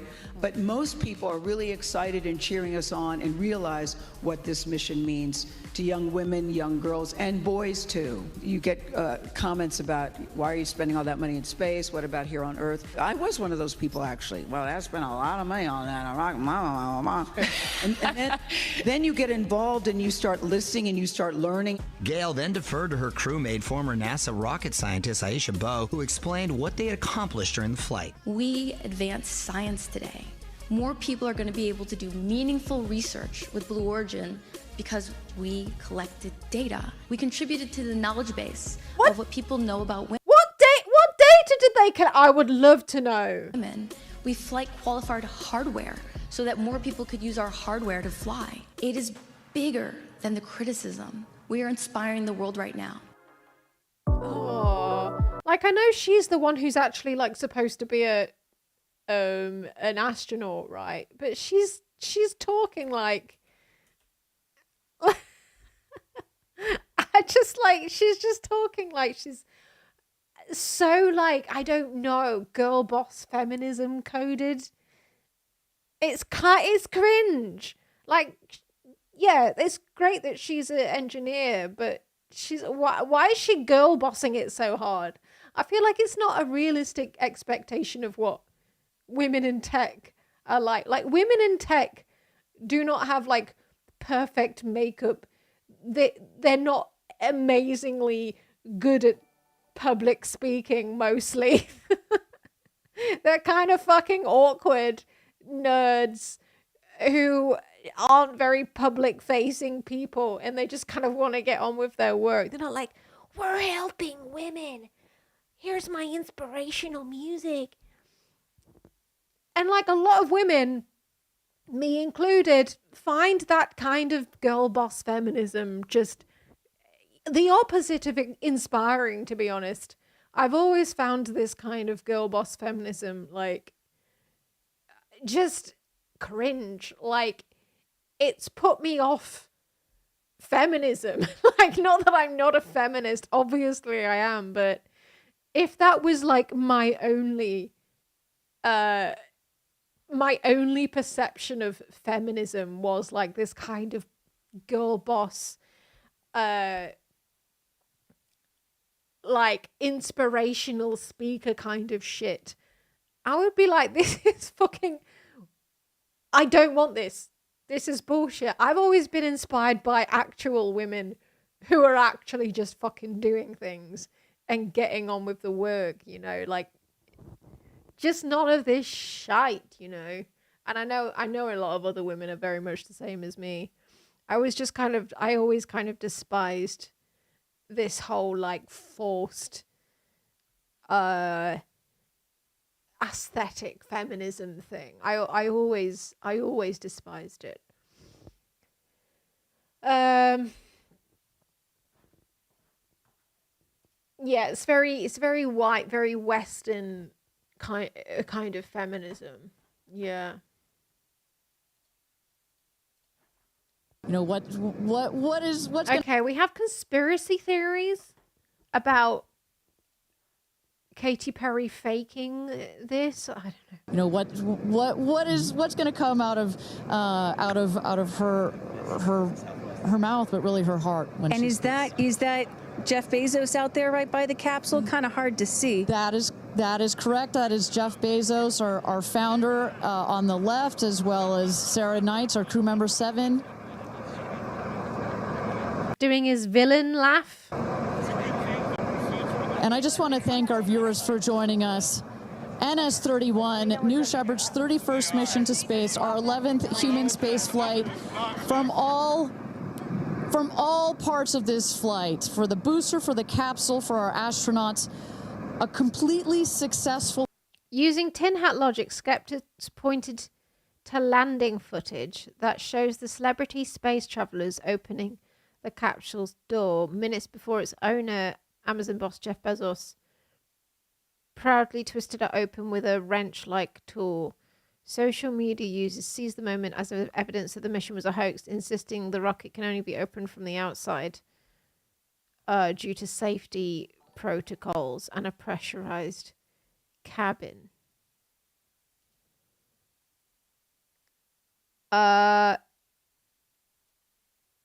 So the footage shows that they opened it from the inside before Bezos twisted it open with a wrench-like tool. They're saying they shouldn't have been able to open it from the inside. Would that not be dangerous in itself, to not be able to open it from the inside? What if it accidentally landed fucking miles away from where all of those people were and it's set on fire? Surely you'd want it to be openable from the inside. A completely successful flight, one of the smoothest flights we've had so far. And we're now just awaiting the opening of the hatch so we can get some views from our 6 new astronauts. Phelps. And I would imagine Lauren Sanchez in seat 1 will be coming out first. That is correct. They'll go, she's in seat 1, which is next to the left, the left window there.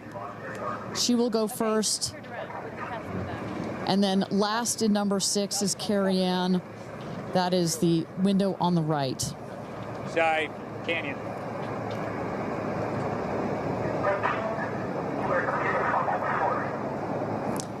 You see those vans arriving. Those are friends and family.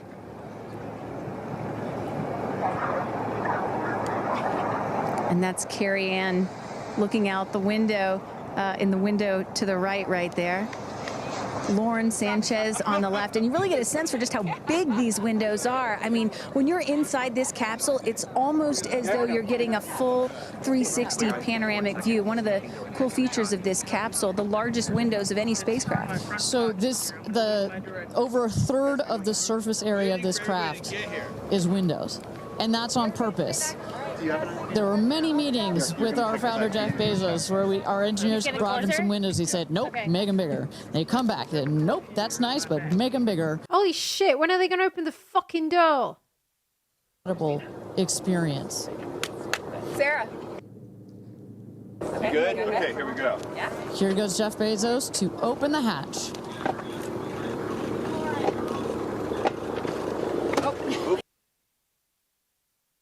We didn't even see them opening it from the inside. She didn't really close it again. Come on out, guys.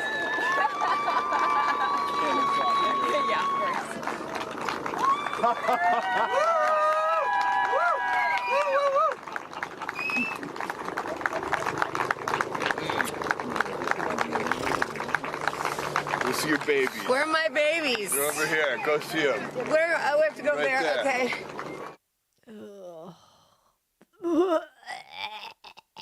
All right. I'm going to go for a quick pee and then we're going to end on something a little bit more positive for the American section of the stream. But I'm going to piss first.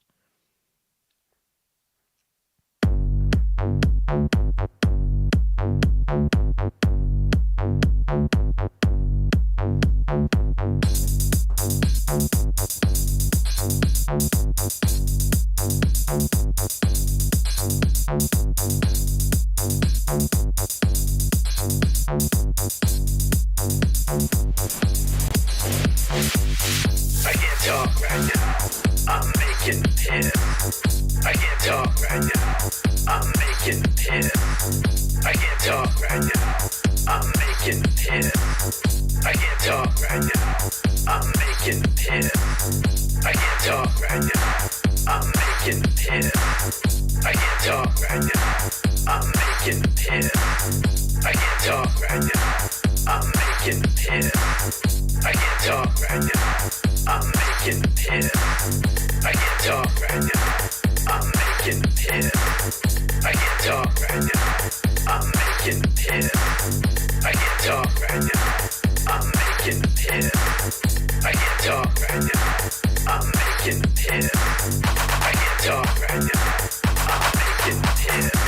I can't talk right now. I'm making piss. I can't talk right now. I'm making piss. I can't talk right now. I'm making piss. I can't talk right now. I'm making piss. I can't talk right now. I'm making piss. I can't talk right now. I'm making piss. I can't talk right now. I'm making piss. I can't talk right now. I'm making piss. I can't talk right now. I'm making piss. I can't talk right now. I'm making piss. I can't talk right now. I'm making piss. All right.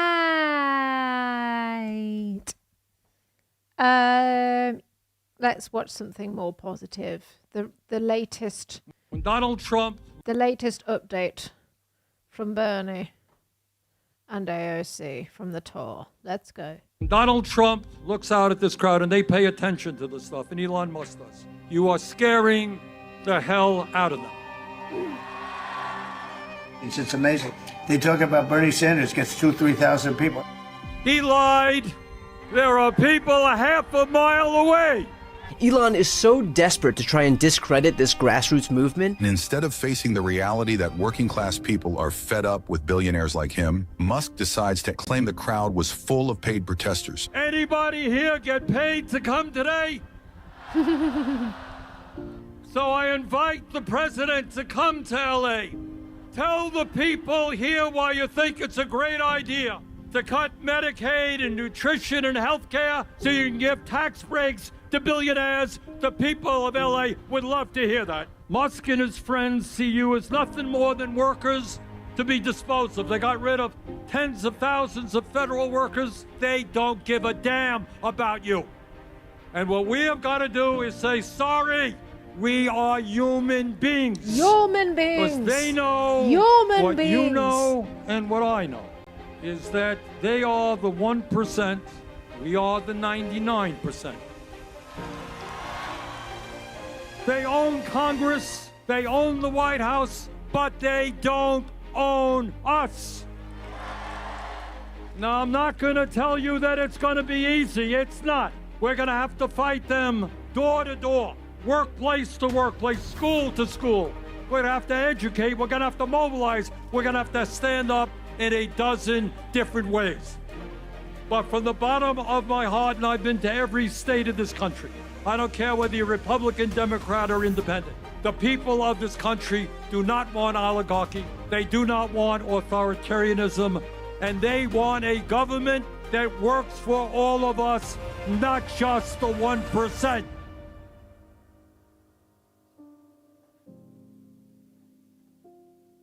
Yay.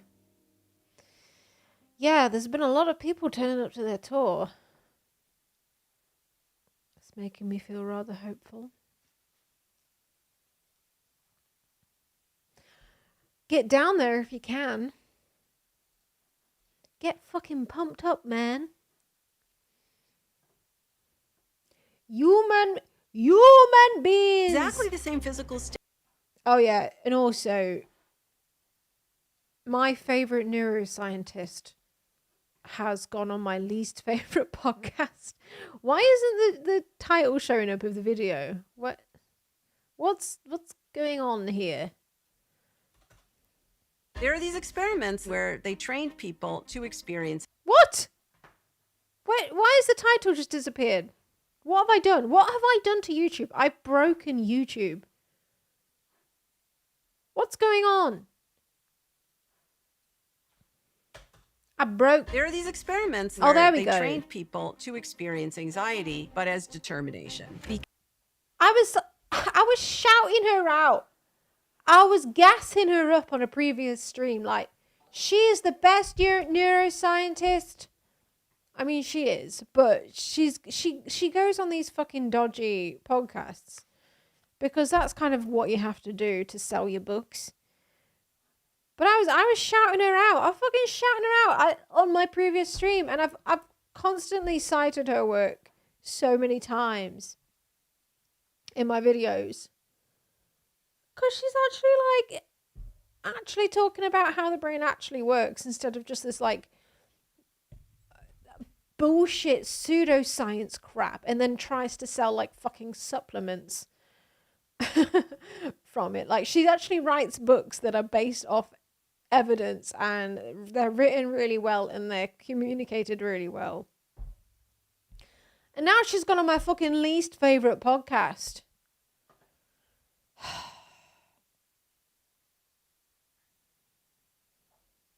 The thing is, like, what she would have been saying in this podcast would have directly contradicted, like, very recently he had a body language expert on here. This woman, I've seen this woman pop up multiple times on this podcast, this body language expert. She's full of shit, right? Everything that she's saying here, I know for a fact would be directly, everything she says, and how many fucking chapters are there? Fucking hell. Everything that this woman says in this podcast would be scientifically contradicted by everything she says. But the thing is, Stephen Bartlett is too fucking dumb to realize that. So he would have interviewed both of these people, and not even realized that they're saying like completely opposite things. Like, she's sat there analyzing the body language of these two people on a date. Lisa Feldman Barrett has written books about how much that is just complete bullshit. It's just made up science. Completely made up. She's written fucking books about that. Written papers about that. Actual scientific papers about how it's bullshit. But Stephen Bartlett won't even fucking realize that. Because he's not even because this is what all podcast hosts are about. They're just, all they want to do is just interview people for the views and not do any background, research on any of the guests to see how legitimate they might be or anything like that, or how problematic the things that they're saying might be. I would argue the things that most body language experts say are extremely problematic, because when it gets down to it, you kind of start being a little bit eugenic. When body language science, pseudoscience, really comes down to it, it's kind of a little bit eugenics. But they don't like to admit that. But, Stephen Bartlett, he wouldn't even realize that. What Stephen Bartlett says is that actually, guys, most of the time, the truth is kind of like somewhere in the middle, and it's up for you to decide. No, it's not. It's not up to the audience of a fucking podcast to decide where the truth is in the middle. It's not. Because they're fucking, I'm sorry, but most of the public are fucking dumbasses. They do not know what they're talking about. They don't know what they're listening to. They don't know how to interpret the things that people are saying, because it takes fucking months, years of experience to actually look at the papers these people are doing and consider how viable they are and how their research actually fits into like consensus as a whole. You can't do that as a podcast host. All you can do is just like he won't have even read any of her books. Stephen Bartlett probably never even heard of her before. I should be the one interviewing her. It should be me. I've fucking read her books. I know everything about her work.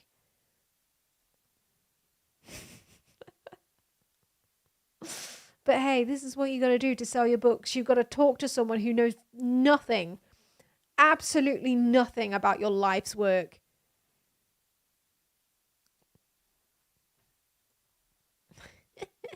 Call her up, get her on the stream.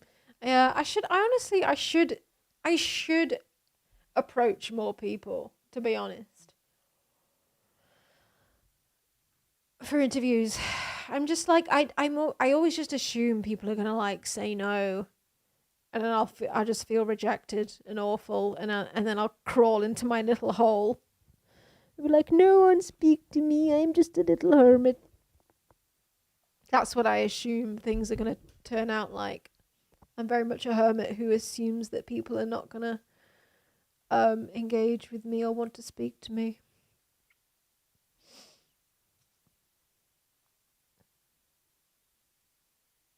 Interview Angela Collier. Yeah, she's cool. Maybe I could get her on the podcast. I've got a couple of interviews coming out on the Phone Party podcast, which is available if you become a member of this channel on any tier, or if you become a member on Patreon on any tier. I'm putting out an episode every month. And for that, I've started approaching people for interviews. I've had to be very brave to come out of my little hermity shell and approach other people. To be like, do you want to talk to me for my little thing? It's taken a lot out of me to be even brave enough to do that to people who I consider my friends. And that's not even with people that I don't know. Can you go on Joe Rogan? If I got invited on Joe Rogan, like, would that even be a good thing? Would that even be a positive thing for me to do? Really? I don't know.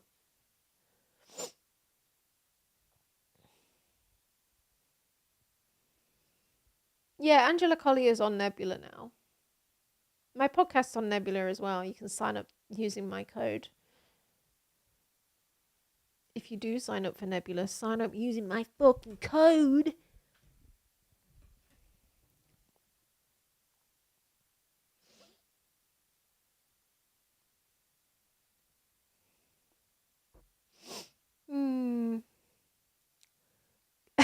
Can I go on Lex Friedman and stay awake? That would be a challenge. It would be a challenge not to fall asleep if I was talking to Lex Friedman, to be fair.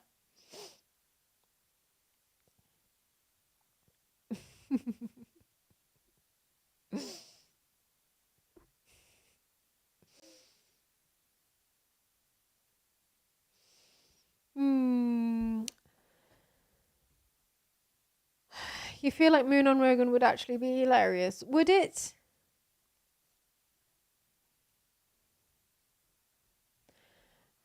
Oh, like There's one more thing I want to show you, because like her books are all about how the brain is like, basically, if there's one rule that you learn about the brain and how the brain works, is that it's built to be efficient. It's all about efficiency. So when she talks about predictive error, it's because your brain is like constantly trying to anticipate what's coming next. And in order to do that, it actually works so incredibly fast from like by making little calculations. Like every nanosecond your brain is calculating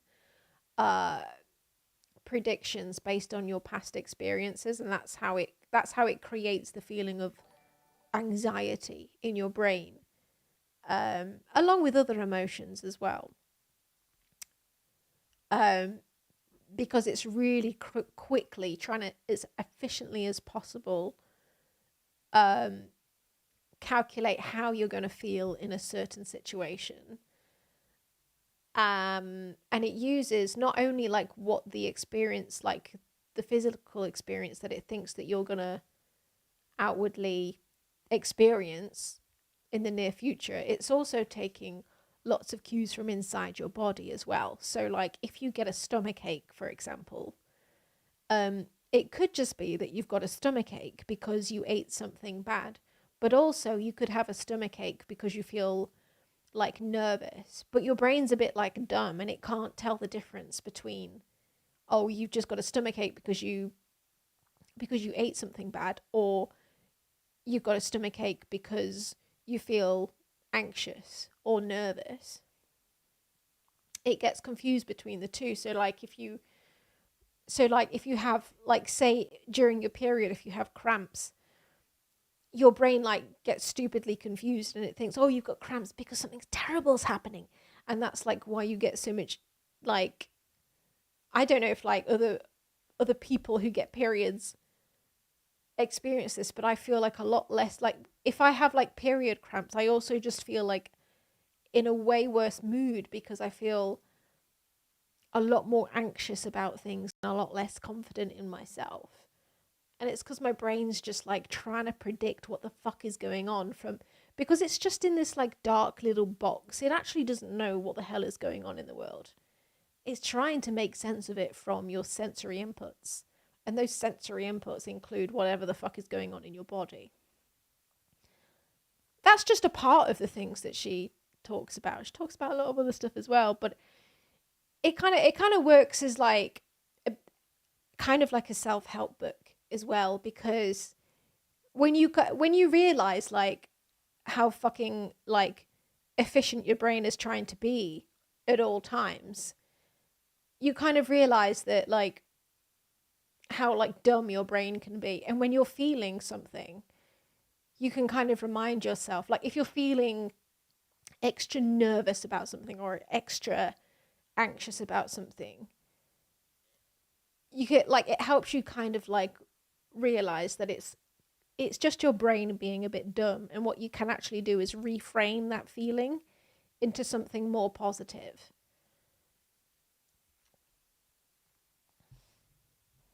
So yeah, it's good. It's good advice. It's certainly advice that I need sometimes because I feel very unconfident and anxious at times.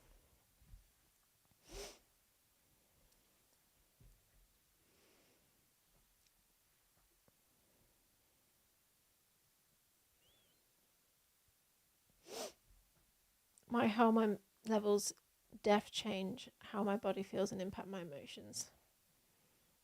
Yeah, I always feel like when I'm actually working on like my like main big project, like a video script, I always find that for some reason my mood in regards to working on it is better in the morning, like in the daylight and in the morning, than it is in the evening. Like the further it is into the evening, the more like anxious I feel about what I'm creating, and the more I feel just unconfident in everything that I'm doing. So like I've kind of figured out that what I need to do, you kind of need to follow your moods a little bit. And this is to like, for me, I'm talking from a place of privilege here because I can choose when I work because I am self-employed. So I can choose to work when I'm in a good mood. That is like a point of privilege I have. I know not everybody can do that, but if you can, say like if you're studying for a test or whatever, you kind of have to follow your mood.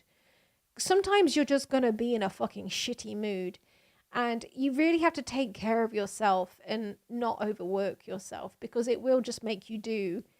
If you're in a shitty mood and you're telling yourself that everything that you make is bad, you're just going to make bad work. Like the output that you do is going to be bad. So you kind of have to listen to your body. And also, like, everybody has hormonal cycles as well. Like if you have like male hormone cycles, you have like, if you have male hormone cycles, your testosterone apparently like really pumps out in the morning and dwindles throughout the day, which is apparently why males are more horny in the morning, whereas females, they have like a month-long hormonal cycle. So if you can like track where you are on your hormonal cycle, you can kind of like, you can keep a track of like what your mood is throughout the month, and then you can figure out what days of your hormonal cycle you're in the best like sort of mindset to actually like be really productive.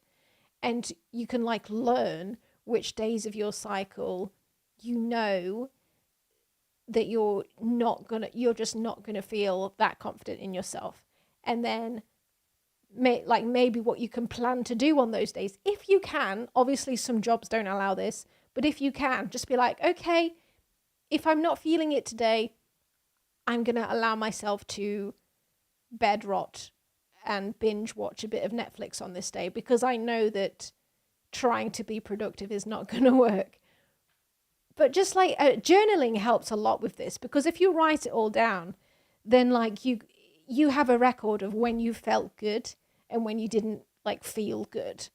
And if you can like follow your moods like that and just keep track of them, you'll know when is the best time for you to be productive or try to be productive, and when you should be bed rotting and just doing nothing. Yeah. But yeah, no, but in general, I also feel like I feel a lot more like confident and like productive in the morning, which is also why I'm trying to sort of get myself up earlier in the morning as well, because I'm not always the best at getting up very early. But I'm trying to get up early because I know that I feel a little bit more productive in the mornings than I do in the evenings, because sometimes I feel like I haven't done enough work and in the day, so I try and do it in the evening. But when I try and do it in the evening, I just feel like shit. So I mean, that's a reason for me to like actively try and get up earlier, start the work earlier, so then by the time the evening comes around, I can just be like, fuck it, my brain is dead now, and I can just like switch off and eat food and watch TV.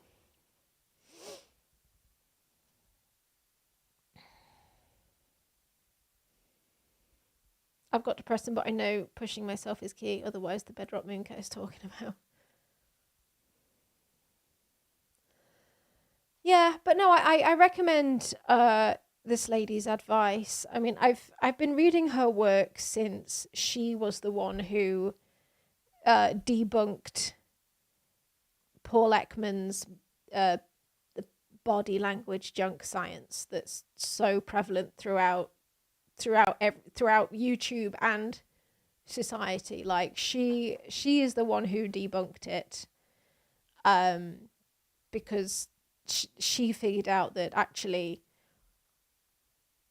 what brains are wired to do is to like from birth, from the time that you are a little toddler, what it does is it just like, it is a sponge. It is literally a sponge that just takes in everything around it. Like everything is just like so affected by our culture.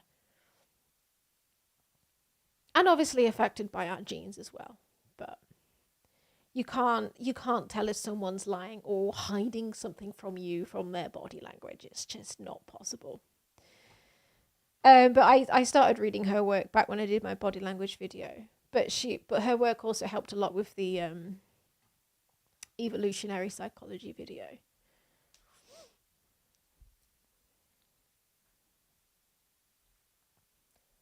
What if you were Norwegian? Would you be productive for months? I highly doubt it.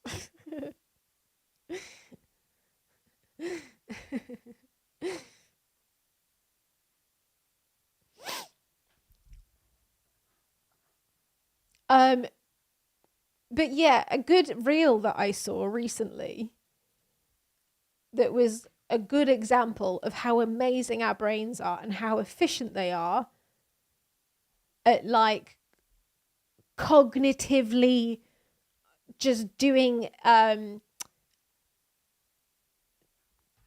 calculations extremely quickly based on our experiences. I saw a reel recently that perfectly sort of explained how quick it is. So I'm gonna show you this. We process information is phenomenal. It's crazy. Oh, I hate how it just I can't get the first second of audio. Instagram the other day.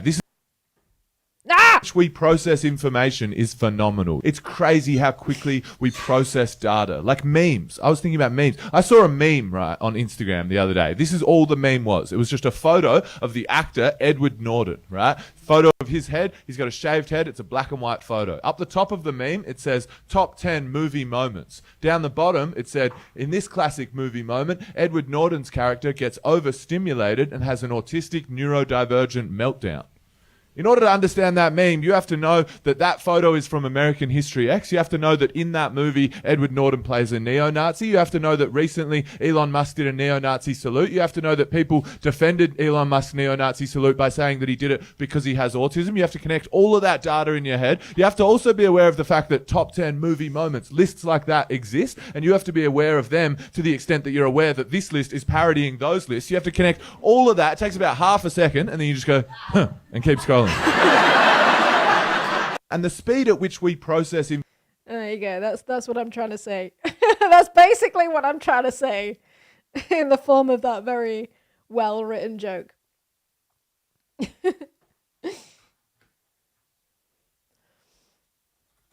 Okay. All right. I'm gonna go to bed. I know it's ridiculously early for me, but I did stream last night. I am tired. I'm tired. Let's see. Let's raid someone on Twitch. This lady looks fun. Should we raid a DJ? Oh, she's already got 7,000 followers. I mean 7,000 watches.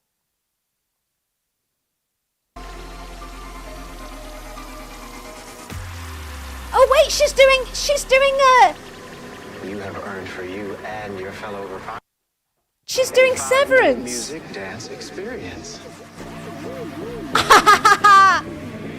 You may choose one genre and one accessory.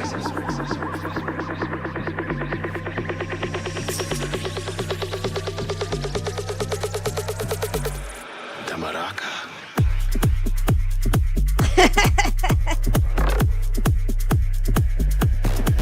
Excellent choice. All right. I might actually. I like raiding people without so much people viewing them. You're gonna have to excuse it. All right. Getting used to, Here we go. We'll do this. smoking this shit. What's he smoking? Beyond breakfast sausage is pretty good. Okay. Beyond chicken is good though, better than most real nuggets. Oh, we're talking about vegan chicken. Beyond What's the shocking. reference? I don't get it. Beyond What alien shocking. reference? Beyond shocking. All right, we're right in that 27 club. Right, it's not that. Love What mean in this you. original picture? Thanks What for alien thanks for reference is in joining this? me. Explain to me. I don't understand. I prefer my gluten-free feet. Yes, okay. Yeah, I mean, apart from the cheese.